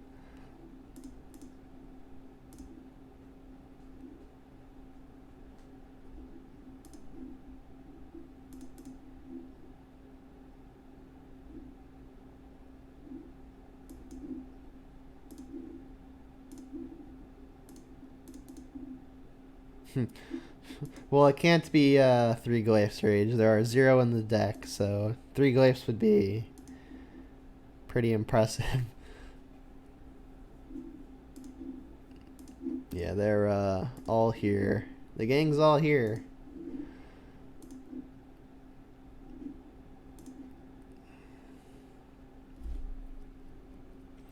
I don't like the glyphs in the matchup because it tends to be value oriented, and just having a generic beater is not where I think I want to be. I think I want to devote all my slots to things that kill their equipment, kill their creatures that carry their equipment, or in the event I want to decide to win the game, I think it should be with things that their fail rate is at least generate some amount of value. Like Seasoned Pyromancer, for example, can make a couple elementals and cycle through some bad stuff. And obviously Bloodbraid a 2-for-1 in itself.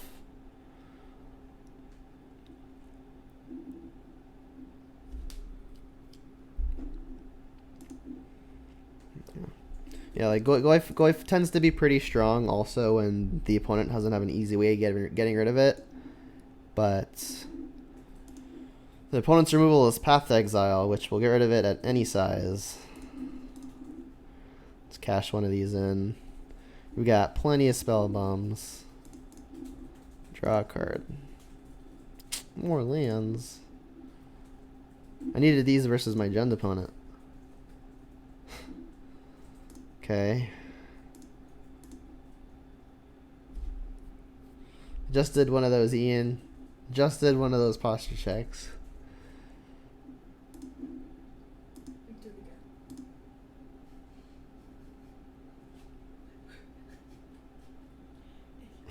Opponent says that's a lot of spell bombs. If you get 3 in a row, you should put your vest on.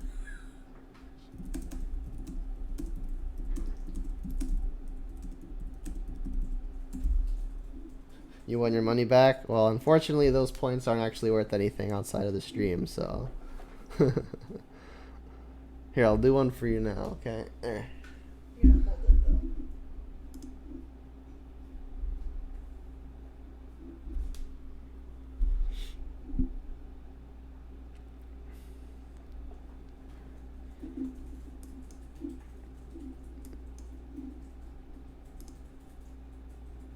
I use $0. Fair enough.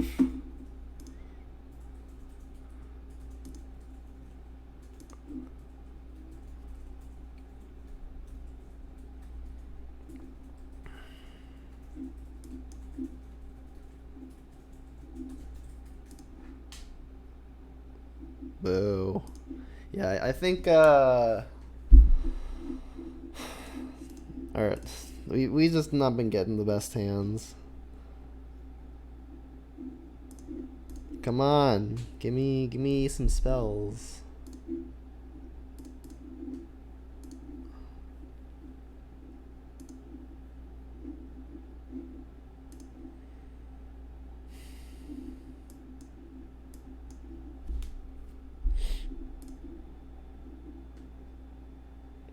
If they're gonna Cryptic a Fatal Push, I'm probably okay with that.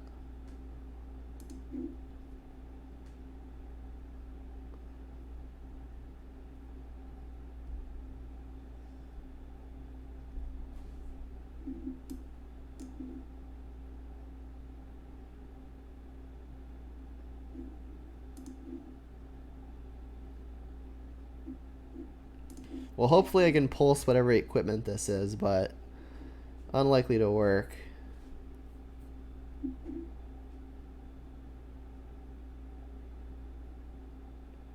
Well, I mean, ideally you don't let them path anything, right? Because you wanna be able to clear the way with like an Inquisition, a Thoughtseize, or a Collective Brutality.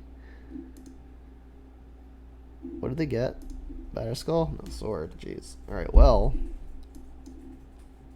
But yeah, I get where you're coming from for sure.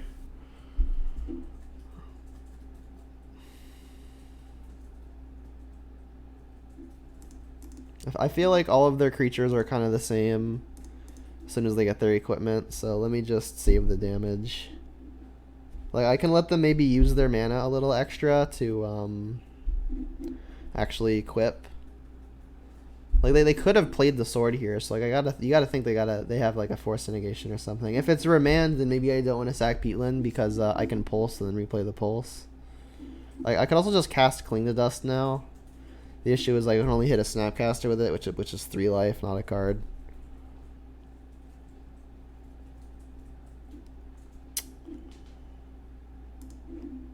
Let's get our 3rd redraw in.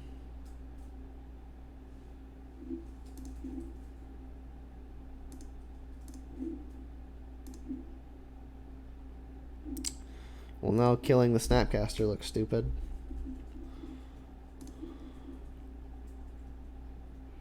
Okay. So if they have Force of Negation, this is gonna suck.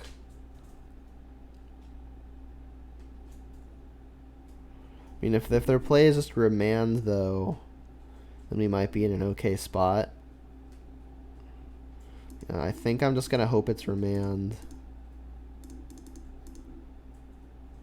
If it's force, then yikes. I can still run in 6, but they'll just attack it. Please work. Please work. Gust. Guess I'll top that one.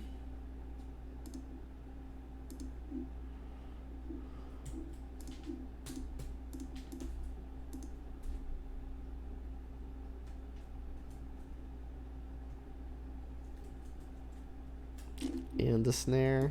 Rude. Alright, well, next turn I get to Bloodbraid and Maelstrom Pulse. Issue is they're going to get to Sword and Equip this turn. This game feels pretty over.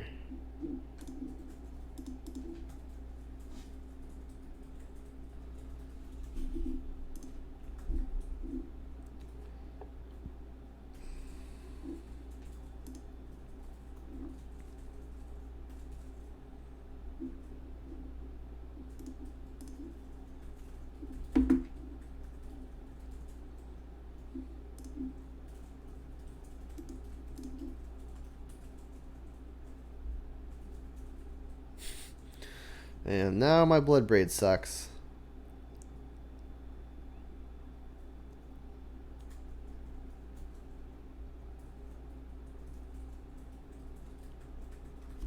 Alright, so they could have bounced Spreading Seas and replayed Spreading Seas, but they didn't. So I guess this means they've got another counterspell.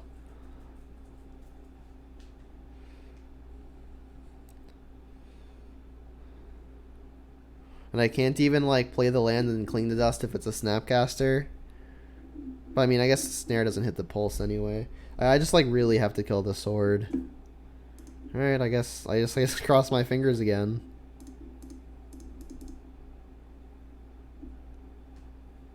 I'll concede to a counterspell. Yeah, you got it, don't you? Alright, well, that's a counterspell that I could try again with. So I guess I'm not conceding to every counterspell. We killed the sword.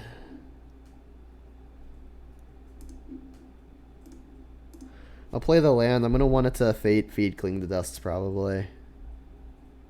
Unfortunately, I can't actually cascade with their stupid Teferi.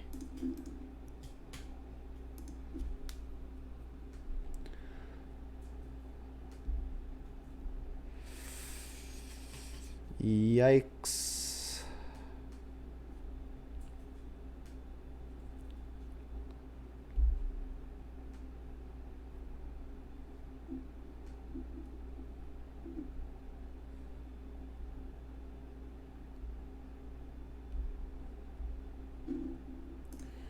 Well, at least now I have a chance at killing their Jace with the haste half of the Bloodbraid.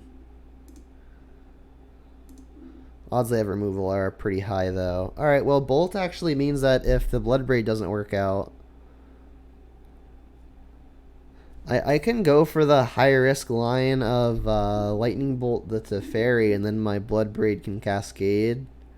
But if they have the removal for the Bloodbraid, I think I'm going to really need this Bolt to go after the Jace. So I think I have to just forego the Cascade Dream here.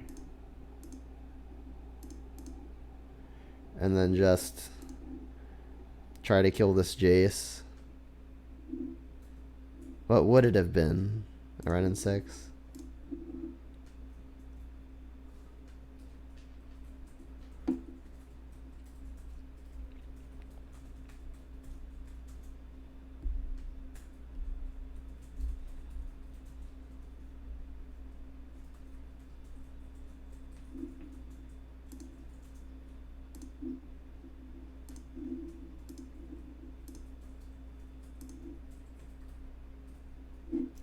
Jace down.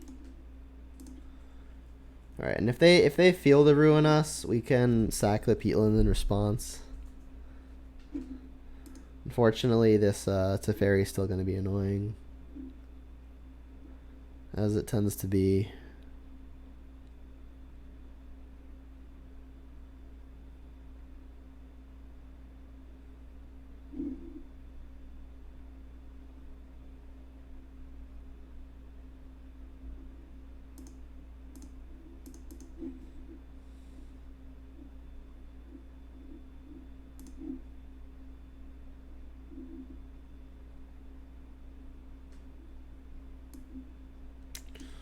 My color is kind of irrelevant at this point. I guess I'll get a swamp.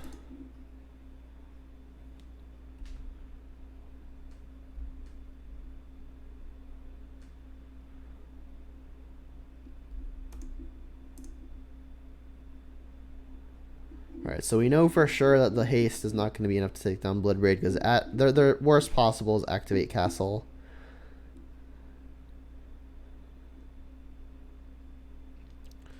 Another one.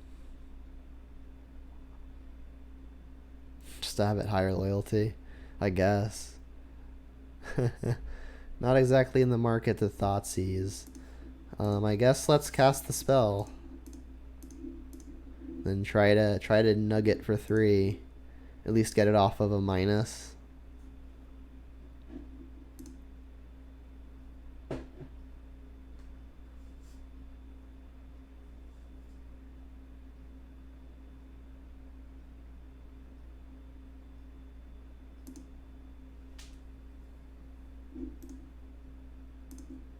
Really don't want to Thoughtseize at 6.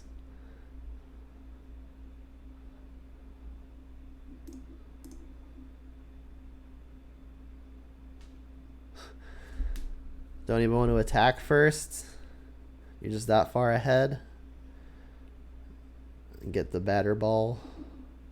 Sophie. Shock a Sophie. Oh, they just have the batter ball. Okay. We are very dead, right? I guess we could draw a Kolagon's command. We could kill Batter Skull and then 2 to the Stoneforge, but we are not that lucky.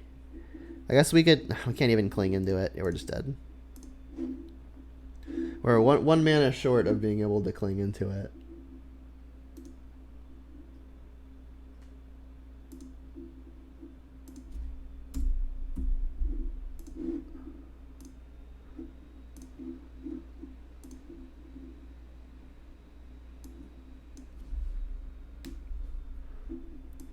Had some pretty strange runouts here.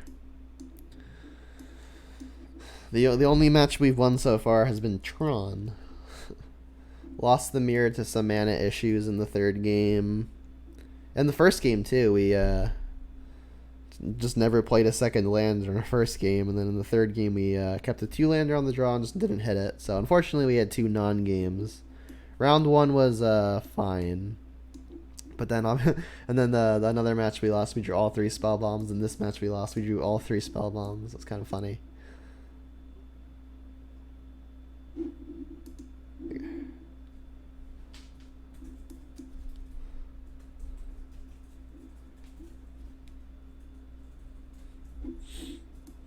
So yeah, usually I'm not a fan of this seasoned Pyromancer card. It hasn't really overperformed here. I've only actually cast it like what 3 times so far, and I think 2 of the 3 times it was above average. Nope, ain't gonna do it.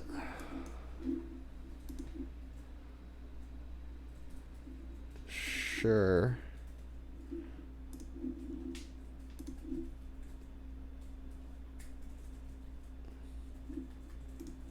Shadow, you say? Or a very, very greedy Neoform player.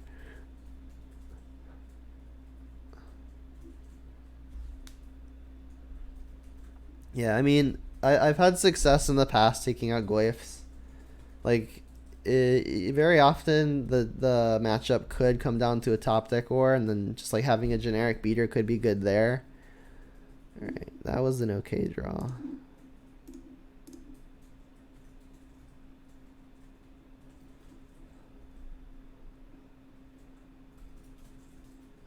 Cremate. Exile target card from a graveyard. Draw a card.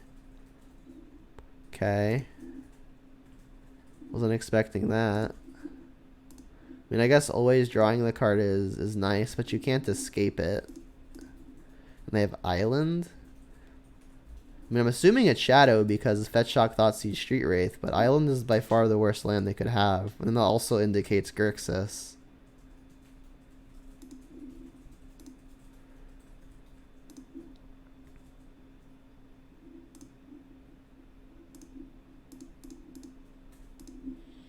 So they could have Dismember, they could have Push, but that's I'm not gonna not play the Glyph here.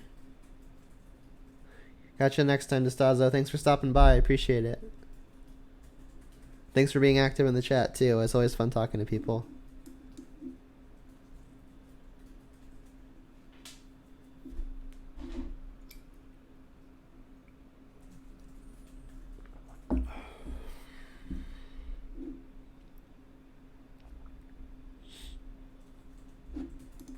So would not at all be surprised by a Stubborn Denial. Now I get to play around it if I really want. I could just shock and then play Run in 6, which I think I want to do. Liliana's probably too good to just play into a Stubborn Denial. If their play is Shadow, I've got a Push and the Liliana to deal with it. If their threat is Gurmag Angler, which it could still be because they haven't actually had the mana for that yet. If they draw like Fetch Land, they can exile 5, have 1 available, which means Liliana could get Stubborn Denial, which could be disastrous.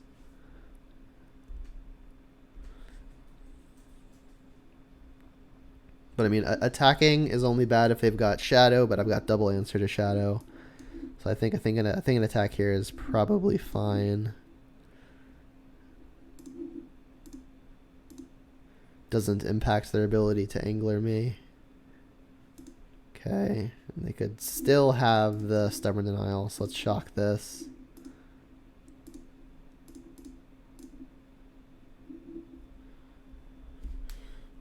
Maybe I should have left up the Blood Crypt, because this kind of leaving up exactly Overgrown Tomb kind of half telegraphs that if it's between Bolt and Push, it's the Push that I've got. Alright, so Grixis Shadow as expected. Angler.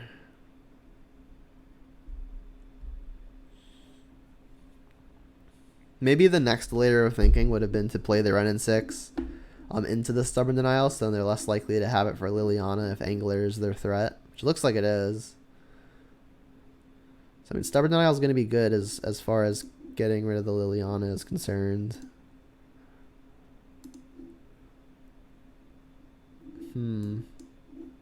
So I mean, I got to assume they have it here. I'd be really surprised if they didn't.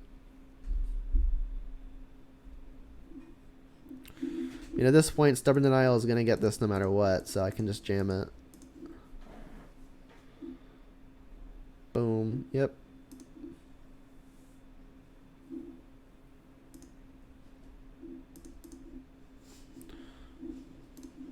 Get Swamp so I can push. Definitely want to buy something back.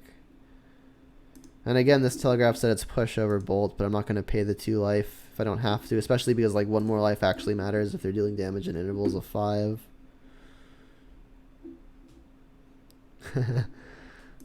Yeah, okay. You got me there. Yeah, I just like talking to people. There goes a shadow. Swamp. Wow, they just drew their bad ones. Please don't be a Thoughtseize. Please be Inquisition. Okay. Fatal push your thing in response. Wait, your laptop is on top of the microwave. Efficient. I don't know a lot about how a microwave may... I know you're not supposed to put your laptop in a microwave. On top of a microwave might be a little close. Oh, the microwave isn't on. Yeah, I'm a potato sometimes.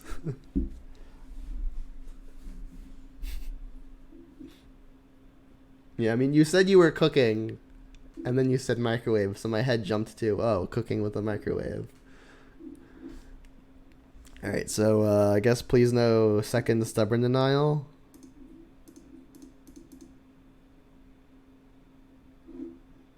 I guess now I actually can leave up Blood Crypt.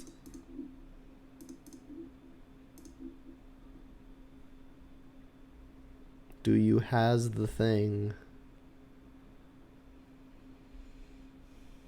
Well, they didn't just snap it off, so maybe not.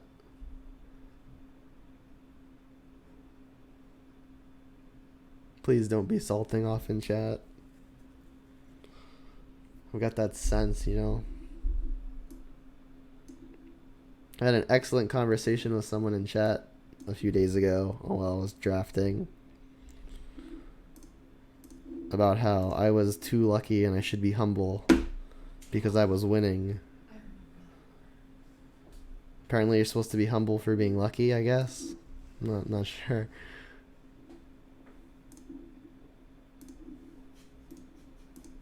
Also, he was attacking you and you were defending yourself. He's like, be humble. And it's like... Yeah, he was a crazy person. Wish I had screenshotted it for my own records, but they conceded too quickly.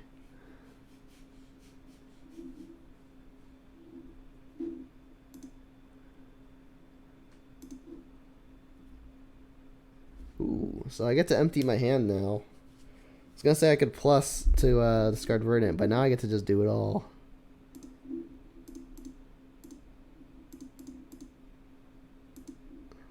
Oop, I gotta pay red for that.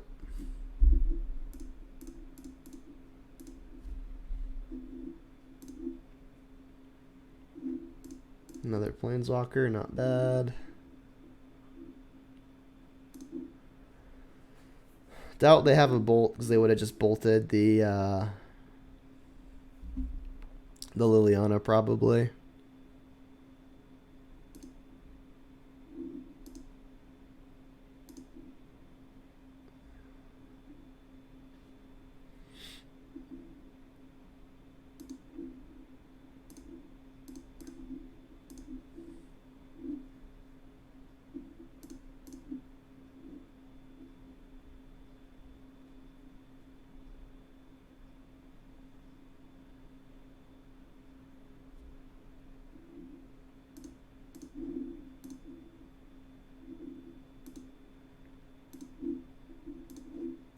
So I think I'm pretty safe here as long as their next play isn't threat, but I don't see how it could be. Drone into the lock. Probably. Maybe a Dismember. Oh, I guess Snapcaster makes some sense too. I mean, they can snap, push, trade for Bloodbraid. That's good. I mean, I'm still 2 planeswalkers to nothing. I mean, if they draw threat into threat, though, could be in trouble. Because like Liliana only deals with one of them.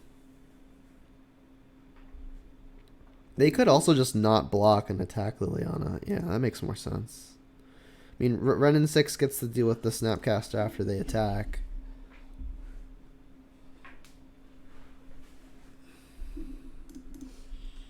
So yeah, maybe the plus on the Renin 6 was premature.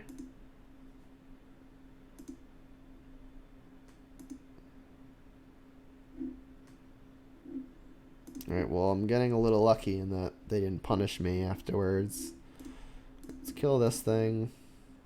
I mean, I've got lethal between 2 attacks and 2 minuses, but probably should just get this off the board. They also don't have red mana unless they want to fetch.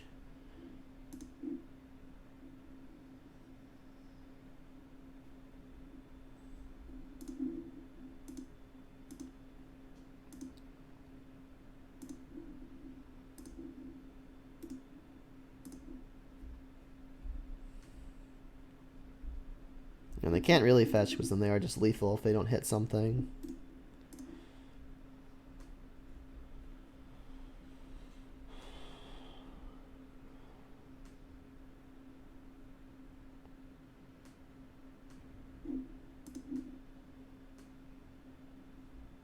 Who did they target with that? Targeted themselves and then they drew it.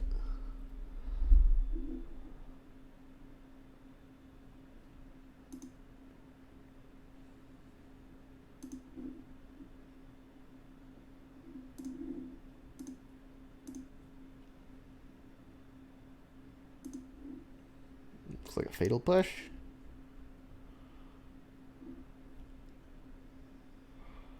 And I guess something very small that I missed. I should have played the Verdant. Because I'd be able to buy it back. I mean, it doesn't matter if I don't draw exactly Raging Ravine. Because I want to play the Ravine, but I mean, I did draw the Ravine, so.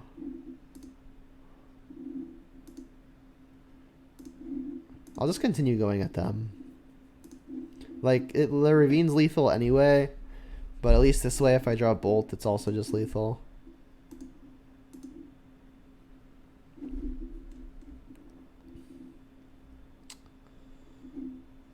Targeted themselves.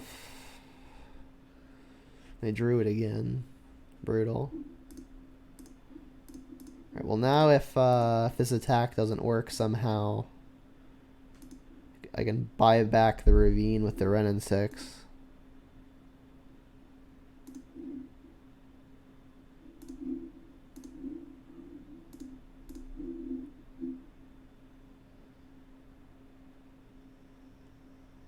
Dismember. Which member?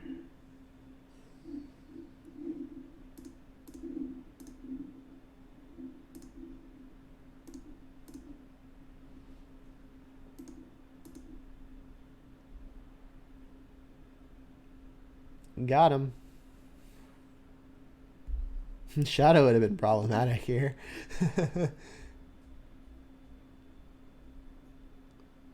Alright, that's a good one.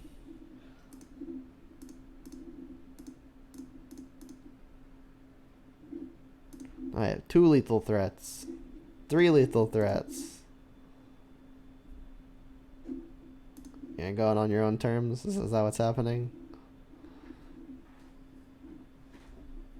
Alright. Got a little lucky there. Alright, so Grixis Shadow.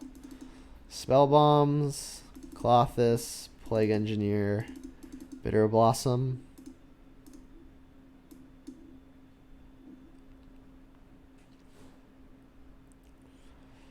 And then I guess let's take out an Inquisition. I usually don't like the Hand Disruption versus Midrange decks, but they can act like a combo.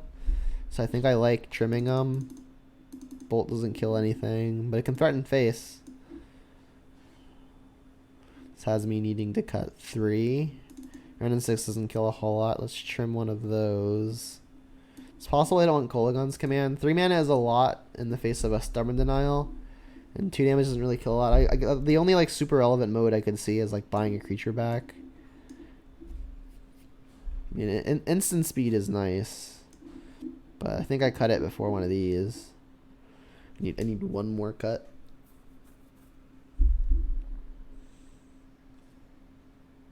Like another Inquisition, maybe.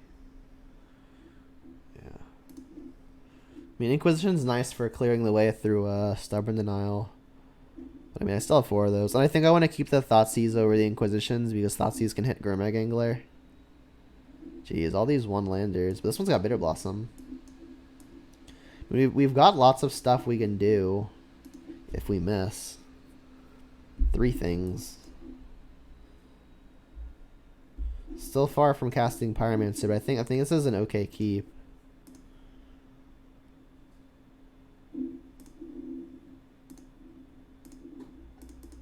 If you want to Stubborn Denial this, that's fine. This could just be like a Thought Scour. Or just a Shock because they're playing Shadow.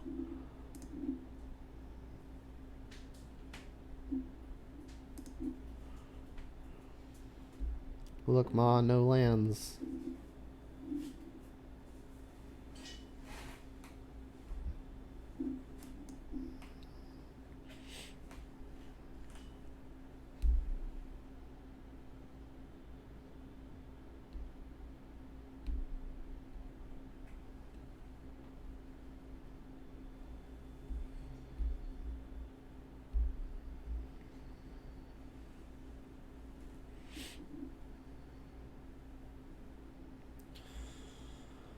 Come on, Blackleaf Cliffs. If I move the Bitterblossom fast enough, maybe they can't take it.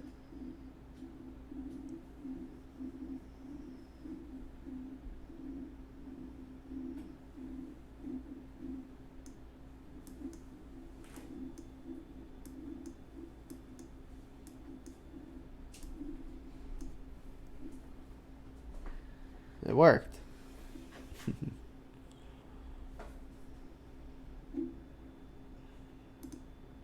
Alright, let's just draw the land, please. Damn it.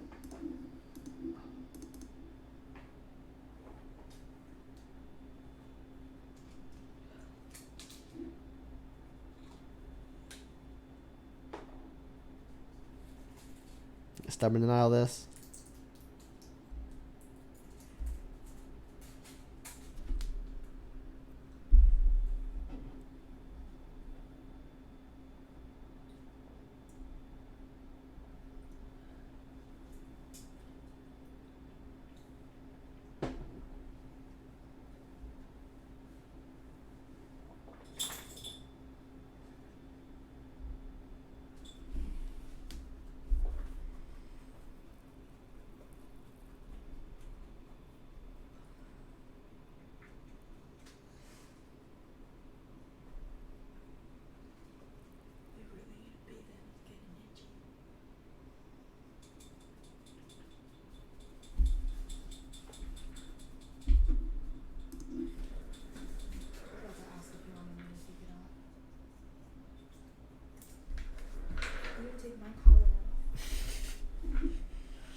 Rude. Sure.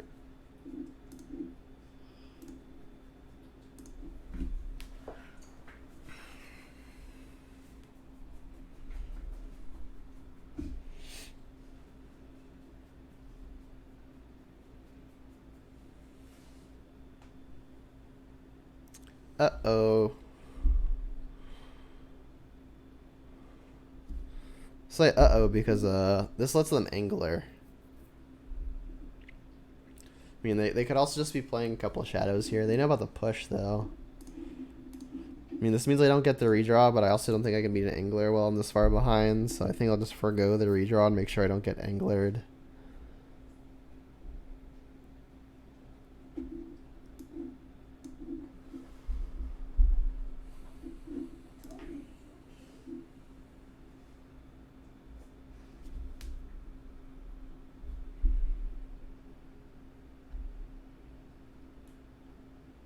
Royal Scions?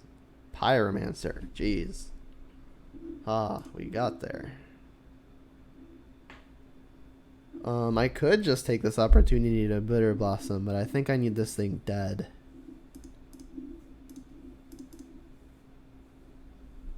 Sick.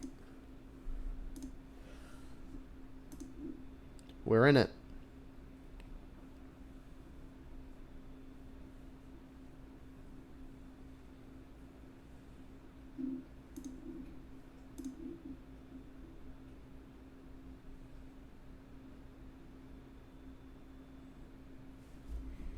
So this looks like an easy blood crypt here. I went double black. I'm going to want to start working towards red for Pyromancer.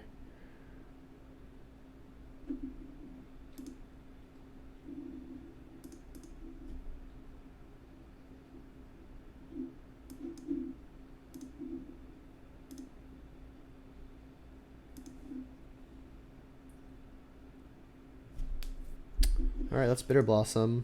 I'm gonna play around Stubborn Denial when I can.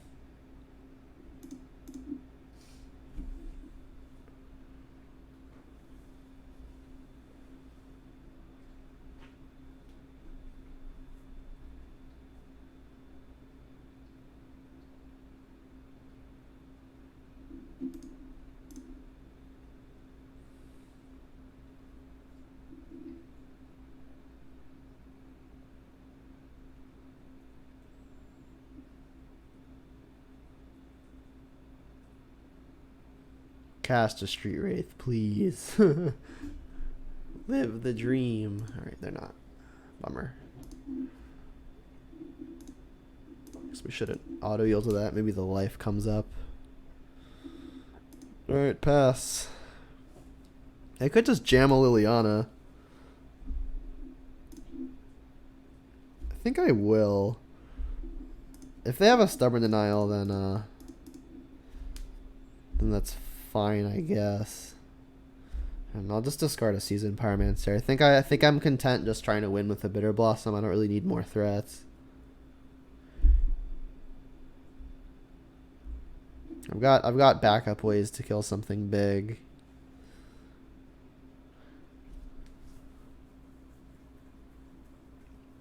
Like, mana is not really a shortage for them. It's possible what they wanted to do was cast an Angler and hold up a Stubborn Denial. But they're short a card. This will give them that card. But I mean, we've got our threat in play and multiple ways to deal with the Gurmag Angler.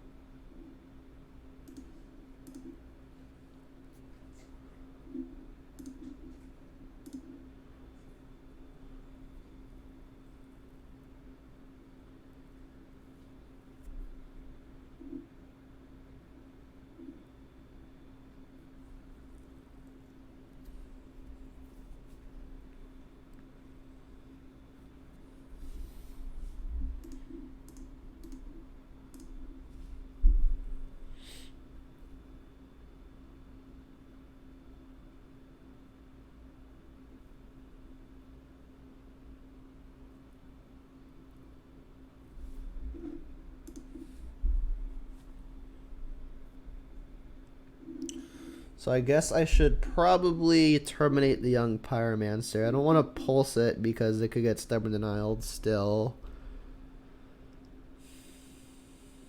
Worst case scenario is their last card is Kolagon's Command. I think I'm interested in plussing this Liliana so it can be an Edict and then remain on board. Let's lead on Terminate and see how far that gets. It's like they might just Stubborn Denial it to make a 1/1. They don't. Alright. Alright, I do really want to plus this. I mean, if they have removal and then they attack Liliana, it's kind of a disaster. Maybe I should just cash it in now, but that might be greedy. I don't think their card's Kolagon's Command anymore. They had to cast it, and it's not Stubborn Denial. They could just be sandbagging a land. The issue is I really want both the cards in my hand. Like, Black Leaf Eclipse turns on the Seasoned Pyromancer. So yeah, I guess I'll just cash this in. So I do want to play this land. And now they know my hand is Pulse.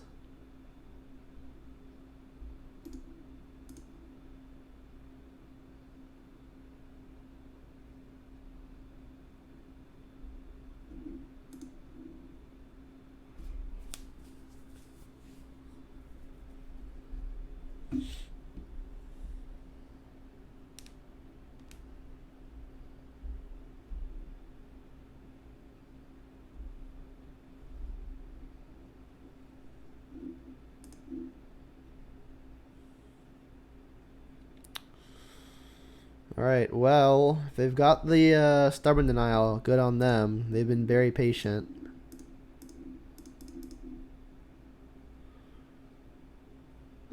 Okay.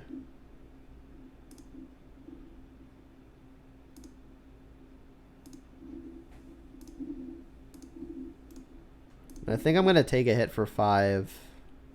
I need to dodge another threat here. Another threat here could have them winning. Could be a threat. Bottom.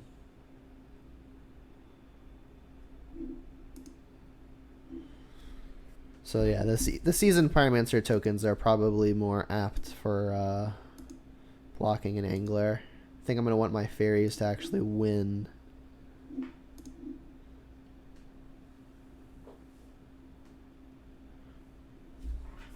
So I can get a Swamp. But it doesn't let me flashback the Seasoned Pyromancer. I think I want to use the Seasoned Pyromancer. Let's get in for 2. I have to be afraid of Battle Rage.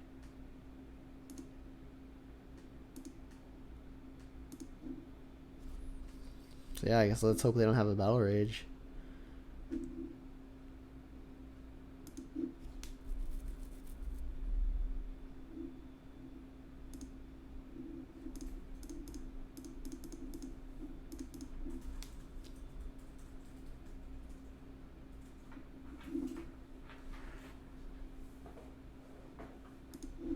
Like, I could triple block to make sure I don't die to Battle Rage, but then I'll just die to the, oops, not what I wanted to do.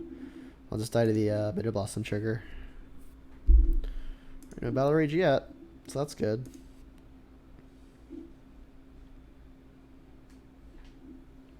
Shadow. Okie dokie.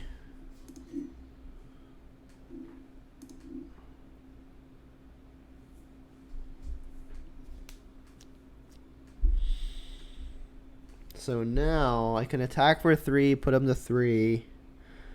I can go block, block. If they have a removal spell, I would go down to 2 and then 1 off of Bitterblossom, but then I still have them dead to my fairies. So I think I should just attack with the 3 flyers. And then if they try to Snapcaster me, I can cast the Cling to Dust.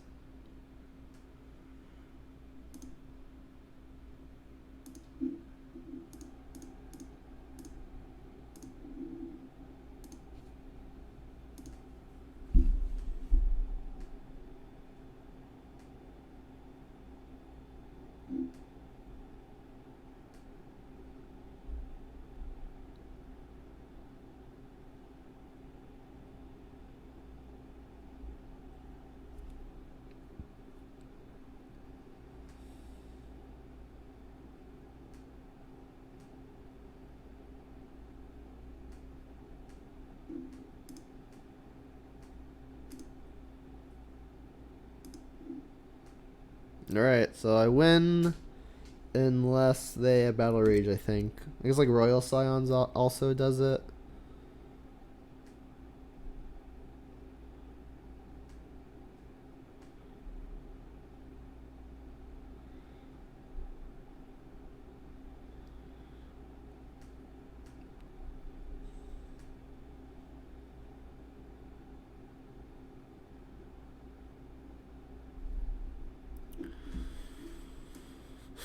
I could Cling targeting that. Or I could even just exile it using my Cling. But then there's Snapcast. If they have Snapcaster, that's still good. Does this open up any additional outs? I don't think it does. Like, if they draw a removal spell, then I don't actually have lethal, but I do with the Run and 6.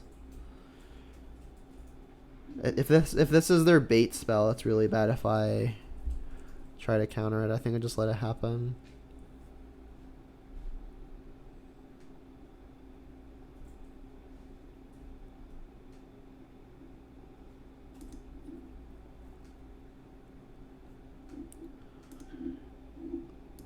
Block. And then I guess I should block 2 so I don't just die to Kolaghan's command. I mean, I still have him dead. If they Kolaghan's command one of these, I still get to just run in 6 ping the last point.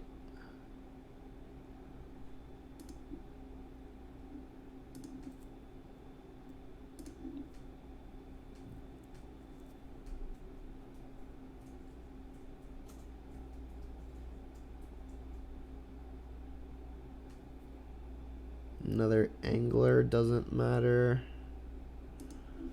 Yeah. So now we should be locked.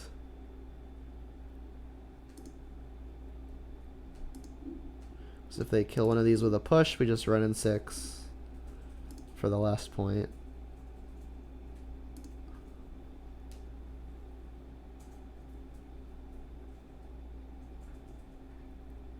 Bam. Alright, so we got the 2-3.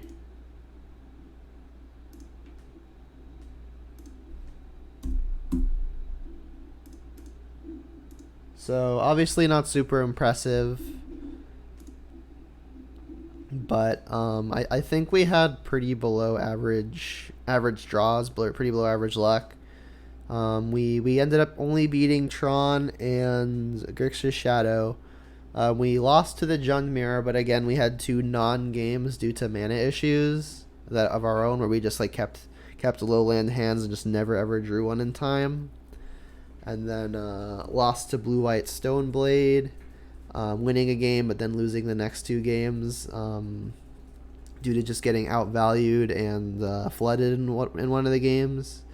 And I don't recall what we lost to in round 1. Might say... Yeah, I don't remember what we lost to in round 1. But I remember it being an okay match as far as I can tell. I don't think it was any. I don't think they were non-games. But yeah, the list felt pretty fine. I just think we had pretty below average luck. There were definitely some instances where I could have played tighter. Not sure they would have resulted in turning any of the losses into wins. Have a good night, Nick. Yeah, I think the list is probably fine. I like the Bitterblossoms again. Every time I drew it, with the exception of one time, it was very good. Won a game versus Grixis Shadow. And then it did pretty well one other time. Again, I'm very tired. I forget where it hit. I should probably start writing notes so I can know what I want to say at the end. So funny enough, Nile Spellbomb has been a card where I've been playing 2, but every time they're good, I've been wanting more. And then funny enough, we kept 2 different hands with 2 Spellbombs and just immediately drew the 3rd one, and they were all pretty clunky. But yeah, I still think 3 is probably a good number. Didn't see the Boil. We did see the Clothis, but we never hit a 3rd land that game, so we didn't get to play it. The Ashioks were good. Didn't bring in the Plague Engineer. The Brutalities were fine when I brought them in, although I never got to cast one. And then the Alpine Moons were actually very good because it was the reason why we were in the game, at least one game versus Tron, and then in the other game it slowed them down enough to where we were able to get enough pressure in play to actually flip the game on its head and start attacking for damage that would culminate to lethal. So that was nice. So the moons were pretty nice. Damping Sphere would have been equally powerful, but I like the versatility in being able to also turn off Field of the Dead versus all the Uro strategies. But yeah, the deck felt smooth. I just think we had pretty below average luck. I still like the split of 3 push 3 bolts. Even in this league, we saw that pushes were better than the bolts in terms of targets that they were able to kill, especially versus that last opponent playing Shadow. Renin Stick still generically powerful. Never actually cast the Scavenging Ooze, I don't think. So not much to say about it there. Goyf, not much to say about Goyf. It's just good. I guess the one thing I would like to talk about is the Seasoned Pyromancer. I don't think they super shined in this league, but they also weren't bad. They were just like a fine, perfectly serviceable 3-drop. The thing that I've been testing in its place has been Tireless Tracker. I like the snowball effect that Tireless Tracker has the ability to have, and it also closes much faster after you sacrifice some clues and accumulate some advantage. So if the meta becomes more aggro oriented, like a lot more prowess starts popping up, I think Seasoned Pyromancer is probably good there because you can buy some time jumping with tokens, and then hopefully find more removal to kill their threats. But if I'm gonna play against more Uro decks and more Blue White Stoneblade decks, I think I just want to be playing the tracker instead. But I mean, that said, the Seasoned Pyromancer this league was completely serviceable, and I don't really have any major complaints with it as far as this league is concerned. But I'm just gonna play some more leagues and then get some more experience with it to get a better feel with it. So that's gonna be it for this video. You can find all of my various social media, YouTube, Twitch tags at the bottom of your current screen. And if you want to like, subscribe, follow any of the above, please feel free to do so. I appreciate the support. And until next time, have a good one.